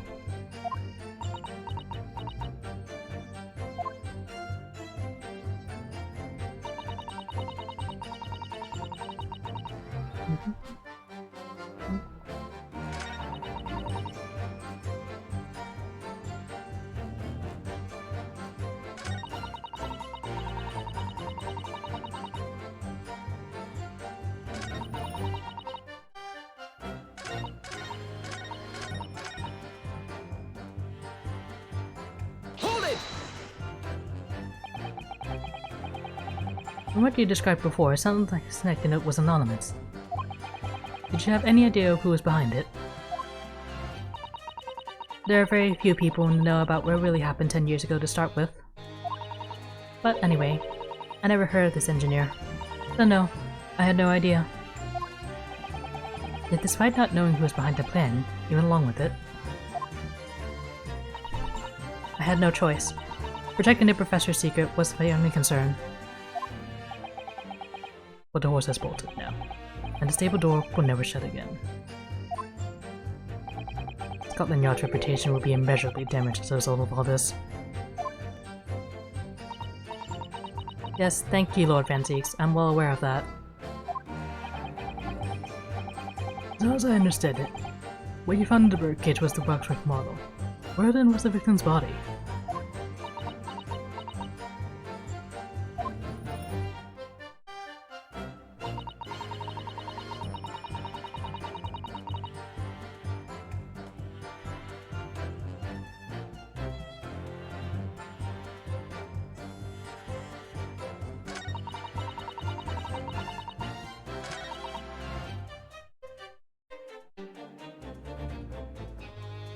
Hold it! I hit the wrong button.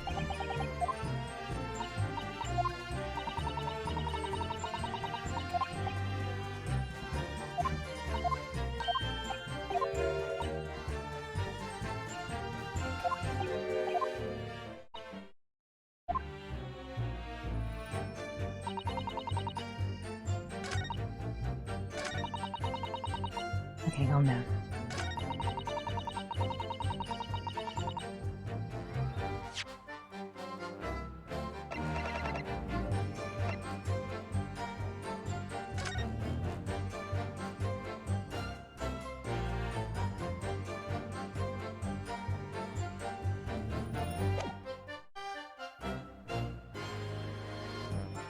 Objection!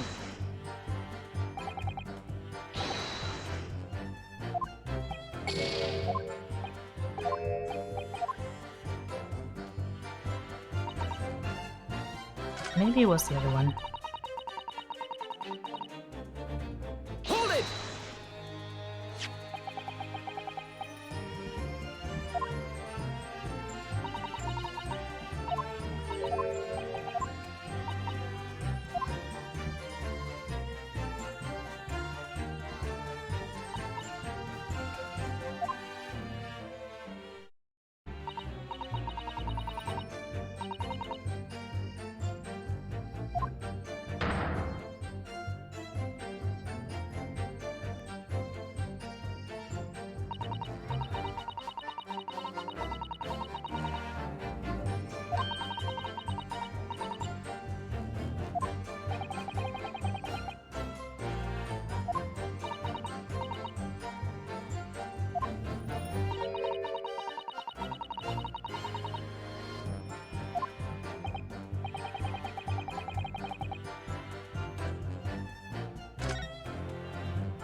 Dr. Cypher, to say before what you did to the victim's body.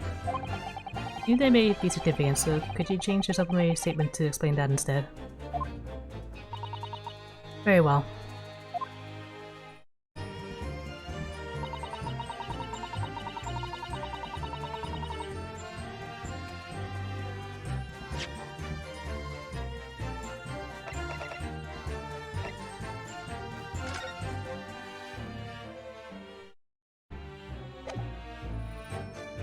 Objection!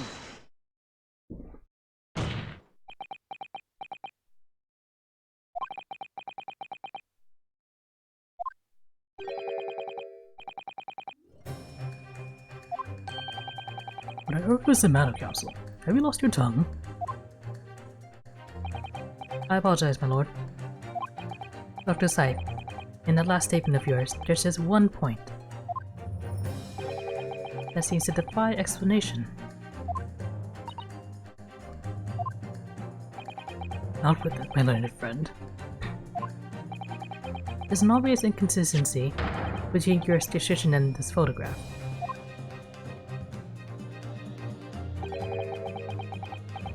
It shows the victim in the birdcage following the events that led to his death. Objection! The court has already examined that photograph in depth. There's nothing new we can learn from it. Objection! Yes, we have already considered it, that's true. But we now know the facts to be different. What do you mean? I believe we should let the defense explain. Where in this photograph would you see the alleged inconsistency with the witness's statement?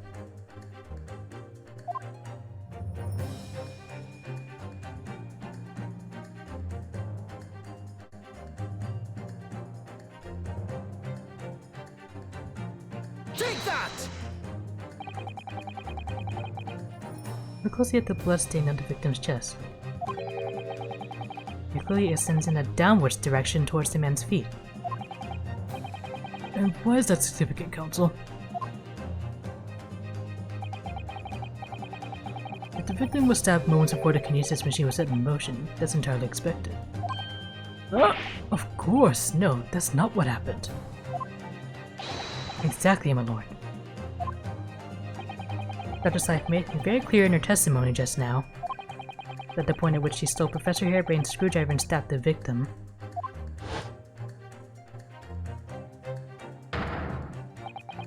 was after the grand deception was set in motion, when the birdcage had fallen below the stage out of sight.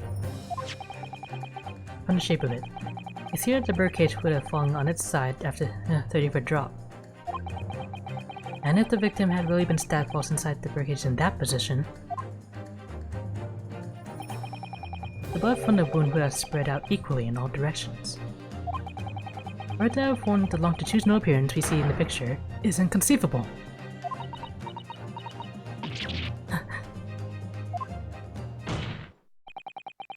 Given that the victim's blood seeped vertically downwards from the wound, it must be the case that when you stabbed Mr. Husband, he was standing up. In short, Dr. Scythe, today's testimony was a total fabrication.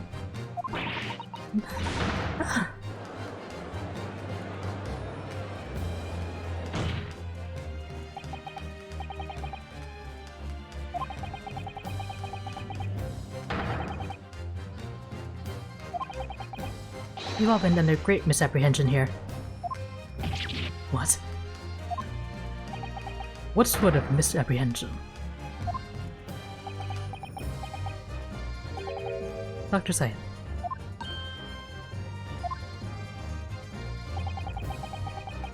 You can't get recourse into helping Mr. Jabber as a result of the note that he left in the waxwork. You claim that you made changes to the scene of the crime to implicate the defendant. And you claim that you authored a fake autopsy report to cover your tracks.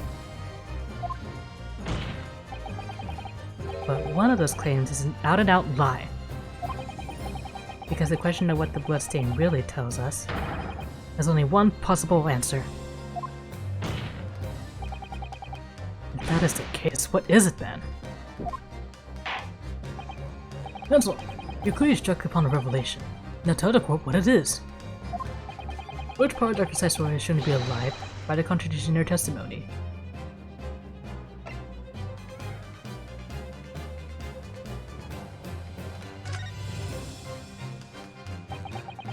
The answer is very simple if you consider the sequence of events. If, when the victim was stabbed, the blood from the wound seeped downwards, as it did, you can be sure the victim must have been either sitting or standing upright at the time. But as you rightly pointed out, the birdcage would have fallen on its side when it fell beneath the stage. Yes, it would. Which tells us that the victim must have been in that position of his own accord. Objection!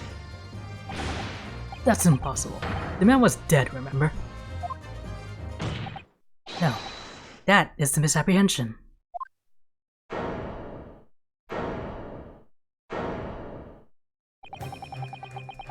When the birdcage fell from the stage into the void below, it must have hit the ground with considerable force.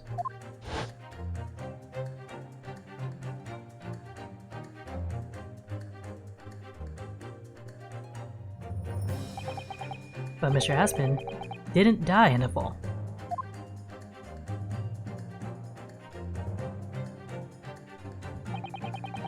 He probably lost consciousness for a while, but when he came around, he got to his feet to climb out of the cage. Just as Dr. Scythe appeared.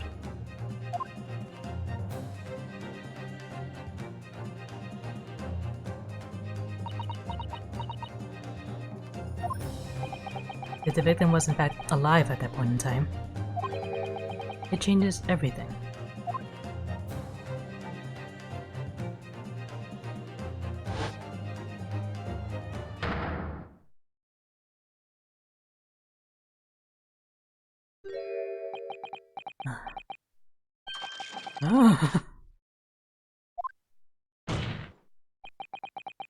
Mr. Odie Aspen's killer wasn't the defendant, Professor Albert Harebrain. Nor was it the mastermind behind this stage trickery, Mr. Enoch Drebber. It was you, Dr. Courtney Scythe.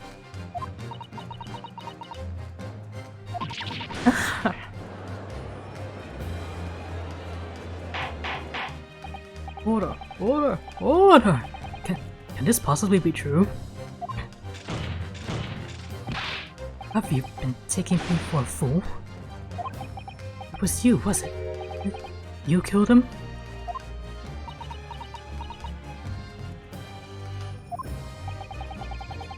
You hoped that by admitting to being an accomplice in Mr. Drebber's scheme, the trial would end, before you're accused of a far worse crime.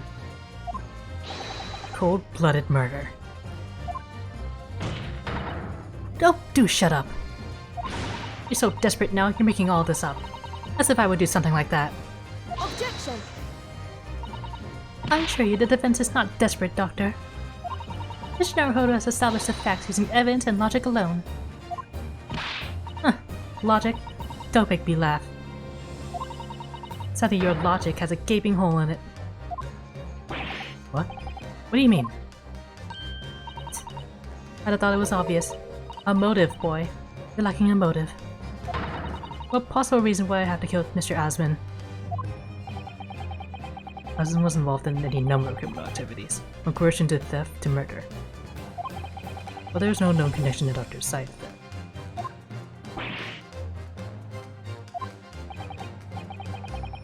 I'm rather relieved to say it does seem somewhat far-fetched.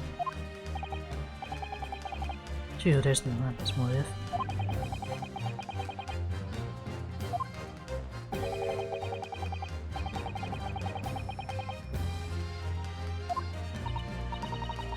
Yes, I might have tampered with the crime scene and concocted a fake report.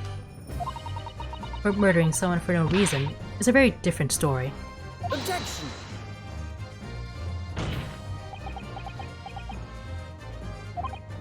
No. When you question what possible reason you could have for wanting to kill Mr. Asman, something did come to mind. What? What was it, Counsel? Enlighten the court at once.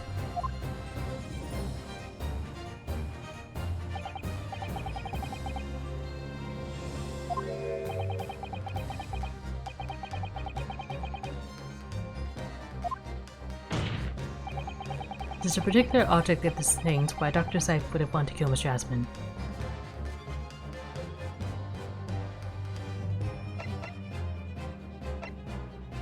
He did have a whole bunch of scalpels ordered for our office. More than she would actually need, if I remember correctly. And we definitely haven't addressed that yet.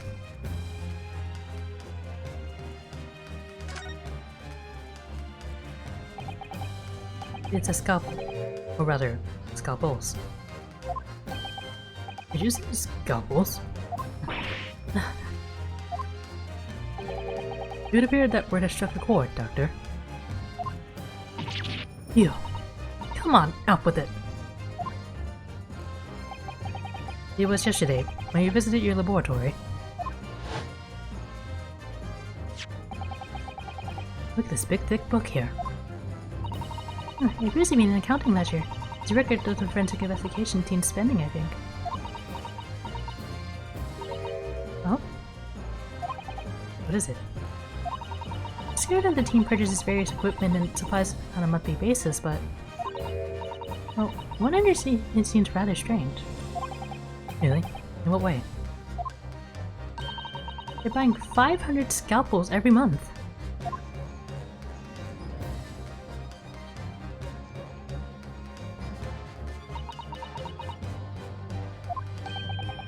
$500 scalpels a month? At first I wondered what on earth you could be using that many scalpels for. But actually, I realize now it's not the scalpels themselves that are significant. It's the money for them, disappearing every month from the department's accounts. Aspen's criminal organization relied heavily on extortion for its funding.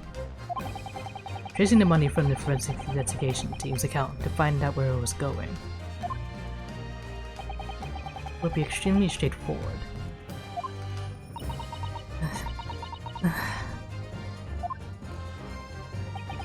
10 years ago, when Mr. Aspen was still a journalist and wrote this article about Mr. Trevor, he may well have stumbled upon information as he was researching this story. Information related to Dr. Scythe's darkest secret that he would use to rack money from her for the next decade. Her darkest secret? Good lord, you mean? I don't know what happened on that day of the execution 10 years ago. But clearly the opportunity to rid herself of that menace was too tempting to pass up.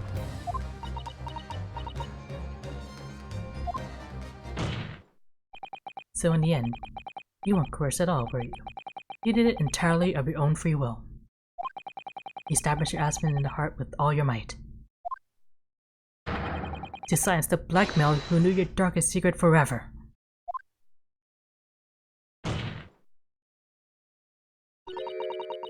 You'll never understand. None of you. What we've had to keep covered up all these long years.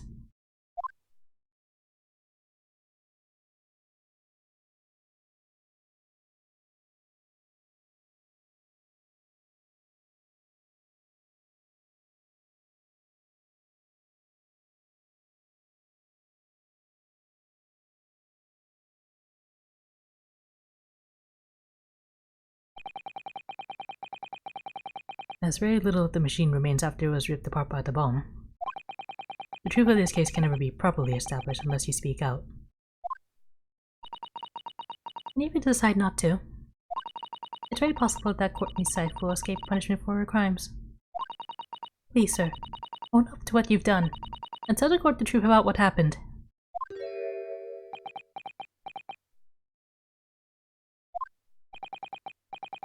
"10 years ago you told the truth, and you were robbed of a bright and successful future as a result. I can certainly understand your bitterness, and your consternation now.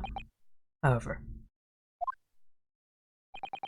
this is surely the chance you've been waiting for. Sever the hold that fate's had over you all these years.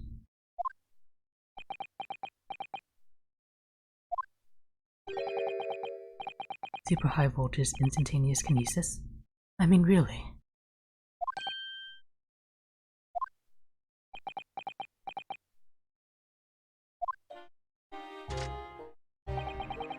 The Seattle brain mocks scientists that are the worst, you know? They don't recognize the fact that they don't have talent. They can't even get that right. And so they end up chasing impossible dreams, having unbridled faith in their abilities. They go on and on about their wonderful hypotheses, their stupid eyes shining like a little child's. They make me sick. I can't abide their foolishness. Careful, Mr. Trevor.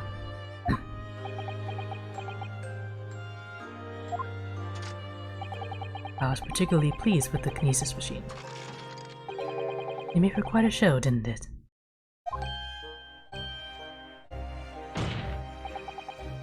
So you admit it. You admit that it was nothing more than a sham made for the purpose of killing the victim? Yes, I admit it. I did it all, in the name of revenge.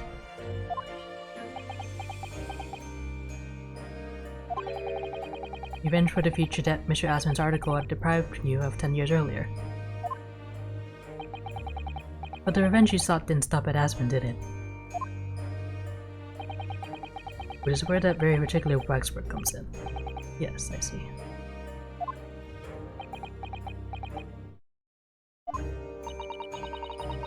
The convict convict that you saw rising from the grave in Logate Cemetery 10 years ago.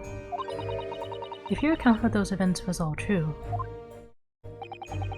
then obviously Scotland Yard couldn't afford to acknowledge what had happened. Even if it meant discrediting a bright young man and crushing any future career he might have had. Your plan required that you abduct that particular waxwork model, in order to exact your revenge on Scotland Yard as well, or on Dr. Scythe, to be precise.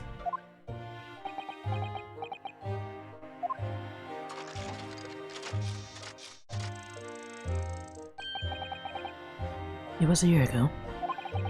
By some extraordinary twist of fate, Aspen turned up at my workshop. He didn't remember who I was, of course. He just wanted to employ my services as an engineer. And he happened to have a paper with him. An article on the front page caught my eye. About the coroner who handled that bogus autopsy being appointed head of the new forensic team. When I learned that news, my cognitive process is starting to revise the plan. what a horrid tale. He robbed me of my future, so I wanted to use the man's own wiles against him, for revenge. And had that rotten Scotland Yard eating out of my hand at the same time. I wanted them all to suffer the same humiliation I had to suffer.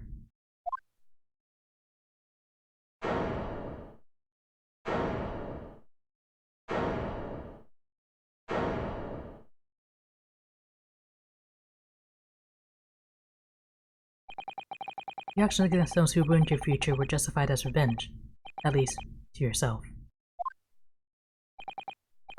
Certainly no one has the right to destroy another's prospects, especially for purely selfish gain.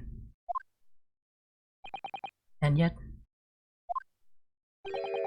in carrying out your plan, you did exactly that to someone else, didn't you? Did I? Professor Harebrain's only crime was passion for his hypothesis. We had no compunction about sacrificing his future to effect your revenge. You knew that he would be forever branded as a failure and a fraud.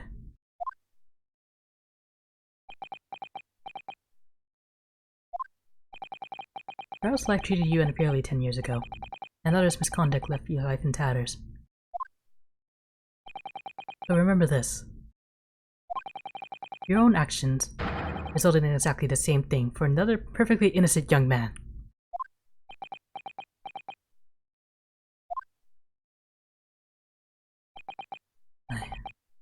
I...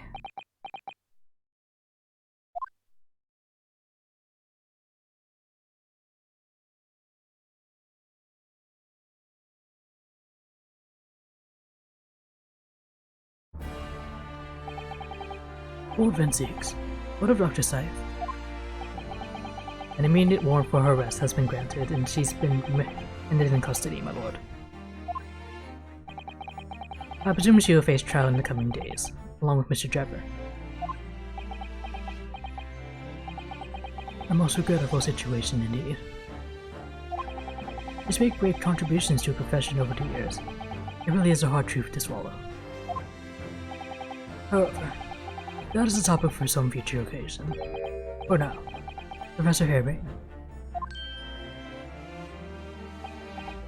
Oh, yes? It seems there is a great deal more to your experiment than you realized. However, I think we can assume now that all the sordid details have been brought to light. This has been a very long and profound trial. I'm pleased to say, you are absolved of all guilt.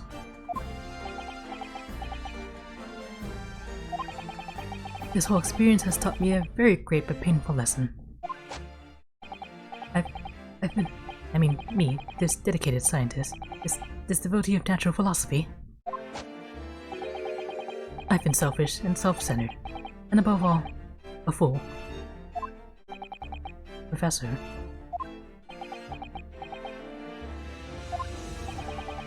I spent my life thinking of nothing but my research.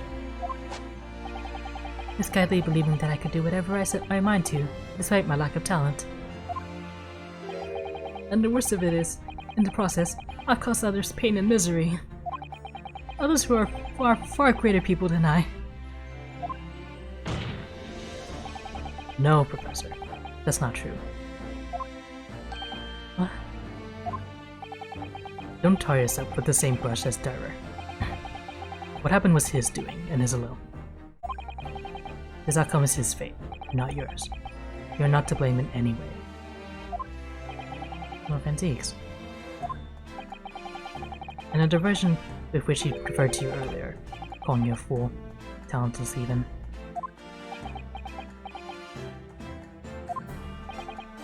The man has no idea. To believe in yourself when you work and work your fingers to the bone to realize your dreams. That's laudable, not laughable. No one has the right to deride another for such choices. Oh. Thank you, Brock. So, ladies and gentlemen of the jury. Yes, my lord. It is this court's expectation that you find the defendant not guilty of the charge of which he stands accused. I presume there are no objections. None for me, my lord. Certainly not. This trial has really made me think, but this is the right decision. It's all been proven methodically and rigorously. I have no misgivings whatsoever. What's that? It's done, is it? It's all over? I don't know what's become of the yard these days. I don't recognize the place. Very well. In that case, I hereby pronounce the defendant.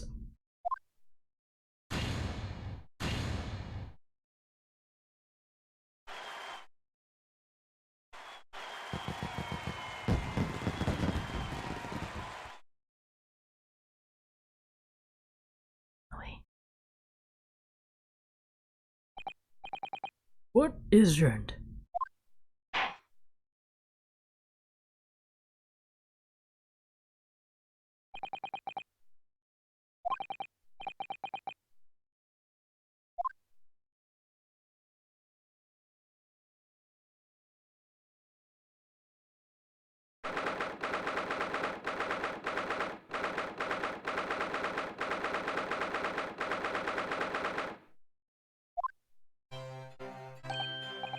Professor, what a splendid outcome, isn't it?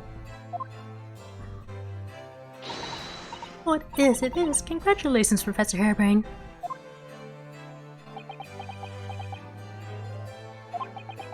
Mr. Naruhodo, Mr. Sato, I am truly beside myself with gratitude. How can I ever thank you enough? I'm just glad it's all been cleared up. That you realized you were just caught up in a bad situation. Right now, you know, if I had that research grant money, I'd give the whole lot to you. Every penny! Well, that's very kind, but I'm just a student, so... You don't need any financial reward.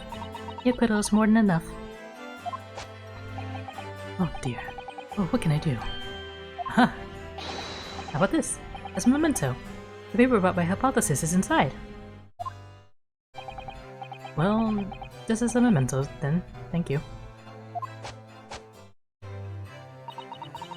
I've been wondering, Professor. What are you going to do now? Oh my, yes. What am I going to do? My hypothesis and my great machine lie in ruins. But still, it's been too long since I was last in London, so perhaps I'll enjoy some sightseeing. I must explore the great exhibition whilst I'm here too, and see if new inspiration hits me. Oh yes, that's a wonderful idea. You can't allow that? Oh, hey. Lord Vanzeeks, what are you doing in here? Rock. I'm sorry you had to go through that, Albert. Well, if I'm honest, it was terrifying. You're like a great demon behind your bench there, snarling down on your prey.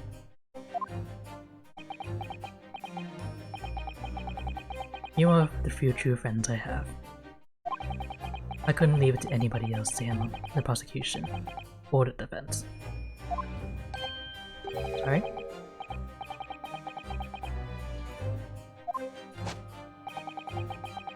I always knew that you had my best interests at heart, don't worry. How about you show me around while I'm here in town? It's been a long time since you left university. You have a lot to catch up on.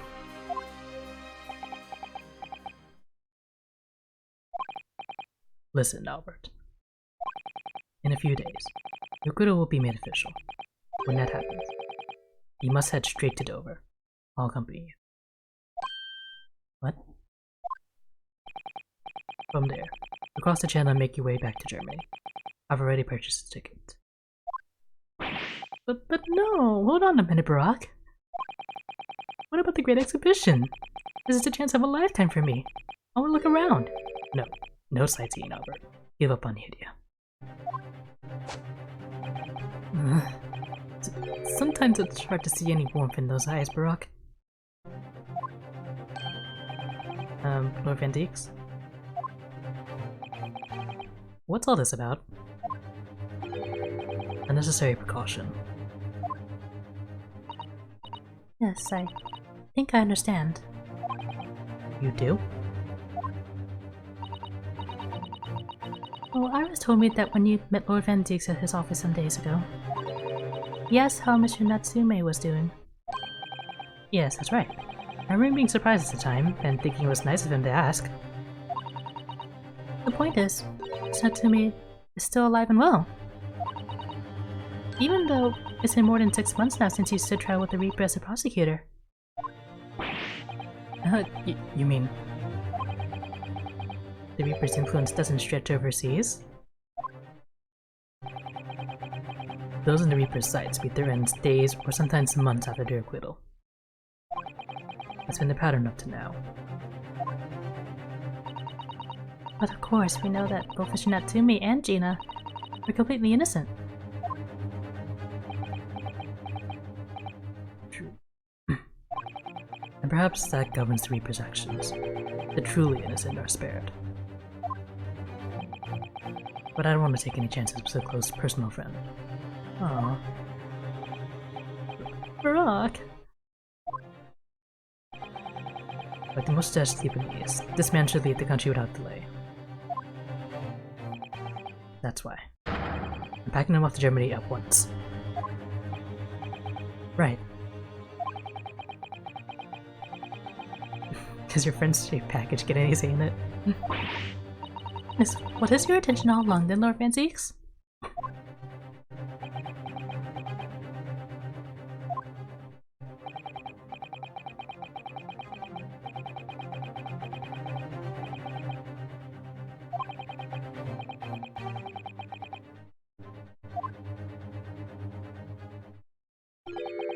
It's time to go, Albert. Back to the prison for the time being. Ah, yes, alright. Well then, Mr. Naruhodo. Thank you so much for everything. Not at all, Professor. It's a pleasure getting to know you. Best wishes, Professor Harebrain. Well, once the dust has settled, you must come and visit me in Germany. Anyway, goodbye for now.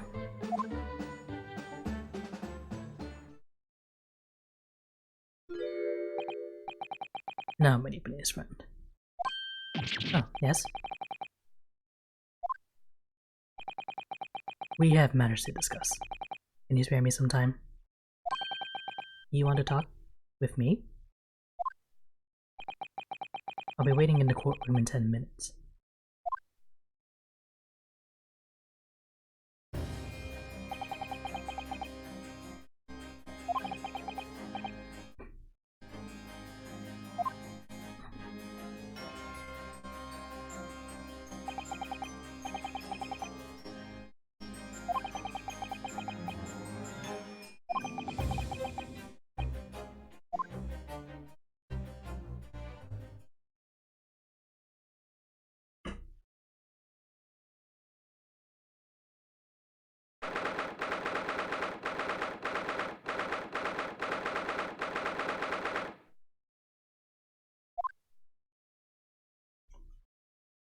Oh, that's still there. So, are you satisfied? You saved a guileless scientist from a great injustice. Yes? I think so. I'm relieved at least that the man's innocence could be proven. Anyway, I imagine you've been wondering where my animosity towards you Nipponese comes from.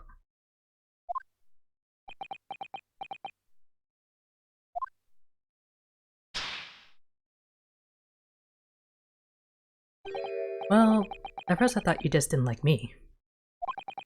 I imagine you saw me as a pretentious child from an unimportant land who had no business being here. But now, I think differently. I just think you're stupid racist. You clearly know our ways. But I would guess that some specific incident led to your dislike of my race.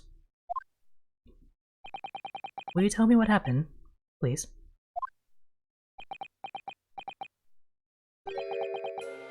The professor. I thought I'd never hear that name in this courtroom again, to be honest. He took your brother's life. Clint. My brother was Clint Van Zieks. 16 years ago, when I was still just in my teens. He was already the director of prosecutions, and a key member of the judiciary. I looked up to him. He was everything I aspired to be.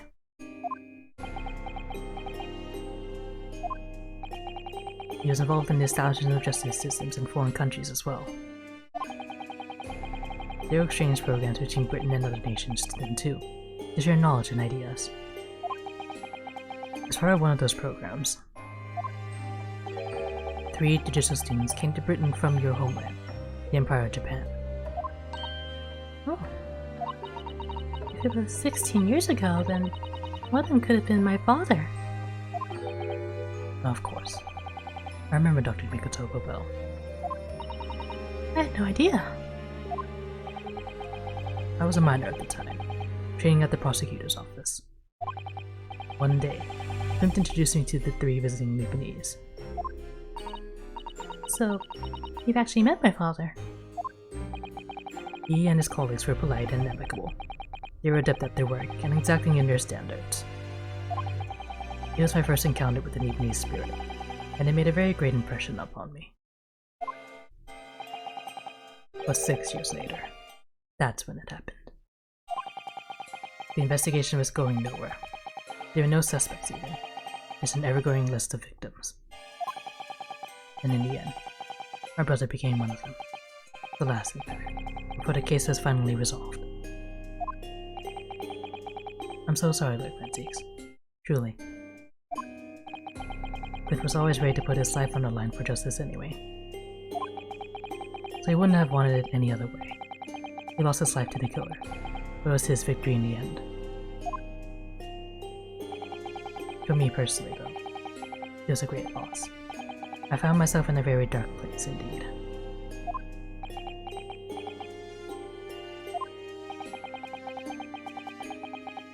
When I finally found out the killer's identity. The reason why no one had been able to catch the man sooner ceased to be such a mystery. He'd been hiding in plain sight all the time. In plain sight?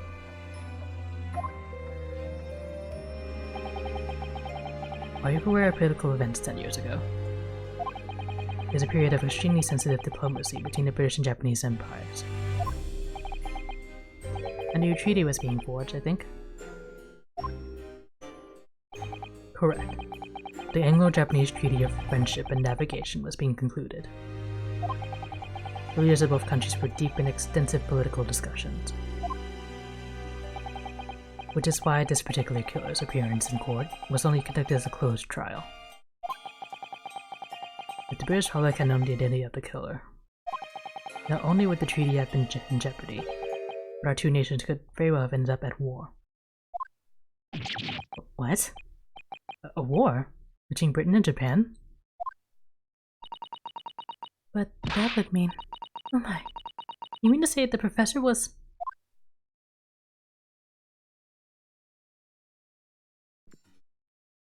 When the trial reached its conclusion earlier, I thought to myself, yes, it's time.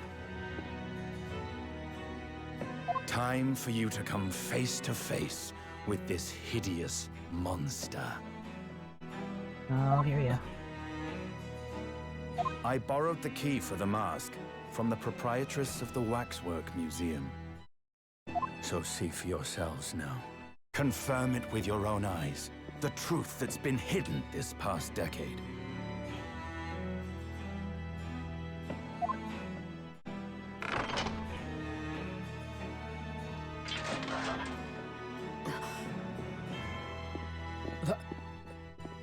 That's the professor? Yes, that's him. Until now, the thought never even crossed my mind. That the mass murderer, whose crimes shook Britain as never before, was Japanese. Wait a minute. That face. I feel as though I've seen it somewhere. It's strangely familiar.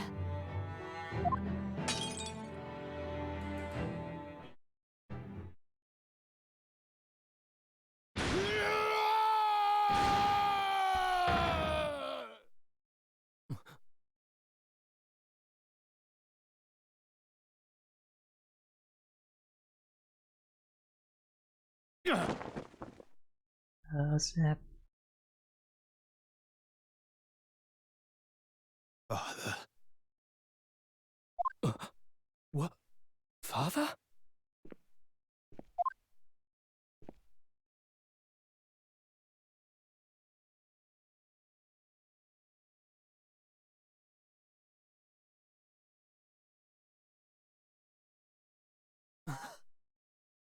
Kazuma!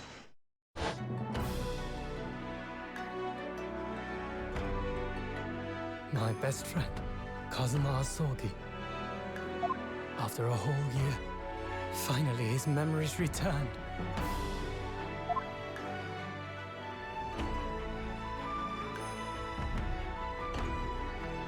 Oh, I look so dashing in that suit.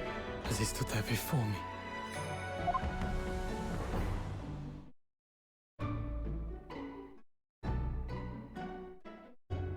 Ryunosuke.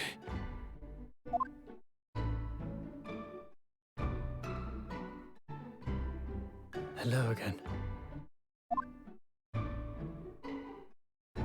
My friend. Kazuma-sama! Judicial Assistant Mikotoba.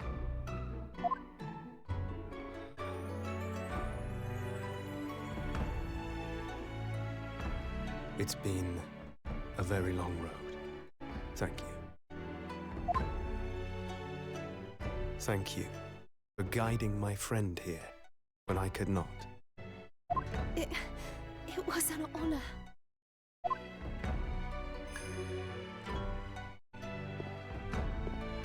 I knew you wouldn't die that easily.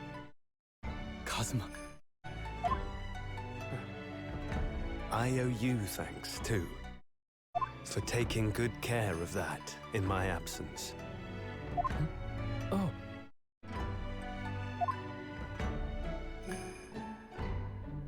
Karuma, the great blade of the Asogi clan, passed down through the generations.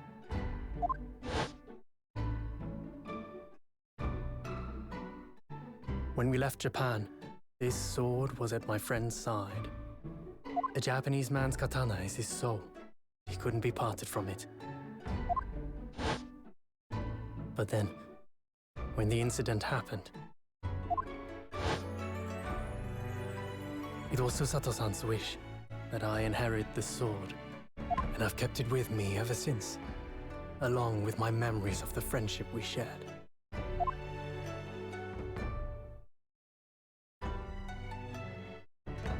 With this by my side, I always felt that you were watching over me somehow.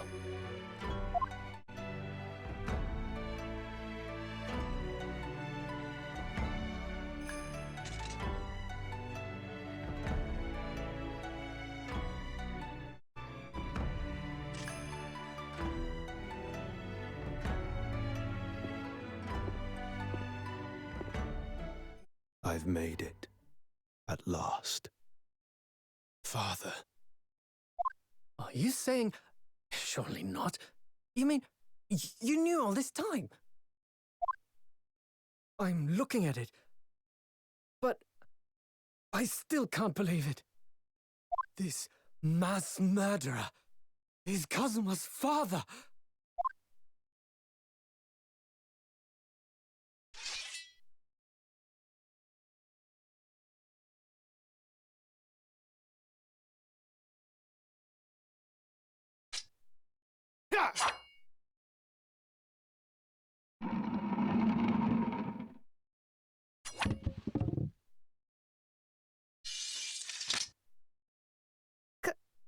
Kazuma-sama.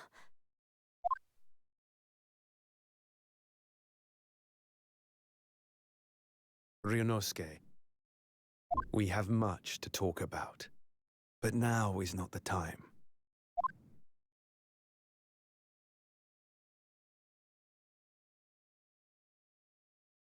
I'll be seeing you.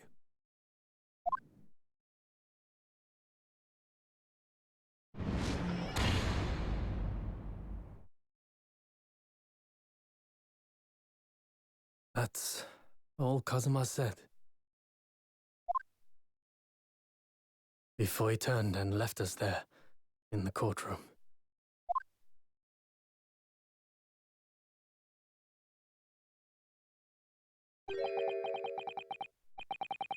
So he's the living afterimage of the man who took my brother's life, is he? Yes, Kazuma Asogi. The best friend. 3 months ago, when Lord Strongheart introduced us. I had an inkling there's something there. Some connection.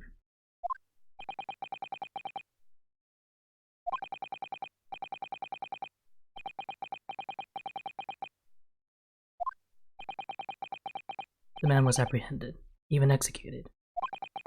But his legacy just won't die. That's the sad truth. Anyway, that's all I have to say. I thank you for meeting with me as I asked.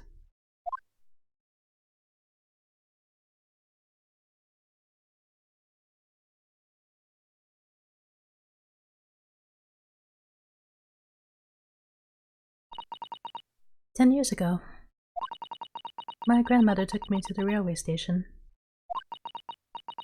You were there to meet my father from the train. For me. It was the first time I've ever seen him.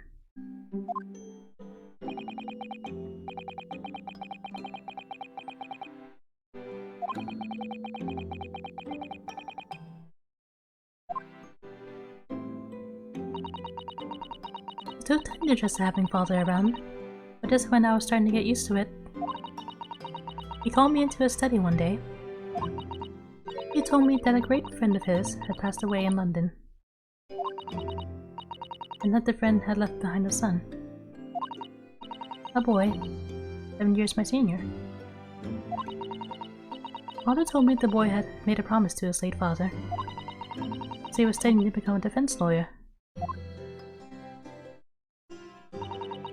I wanted to help, so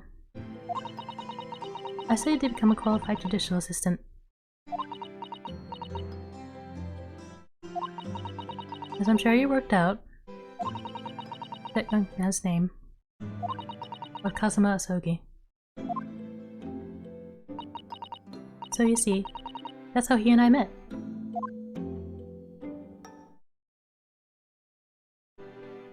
For a brief moment, my great friend had returned, only to disappear again all too soon. But in that fleeting encounter, something stirred. Something that had been dormant for a long time. As if great wheels had been set in motion. I could almost hear them creaking into life. In some ways, it was the end of a chapter, but in many, it was the start of a new one.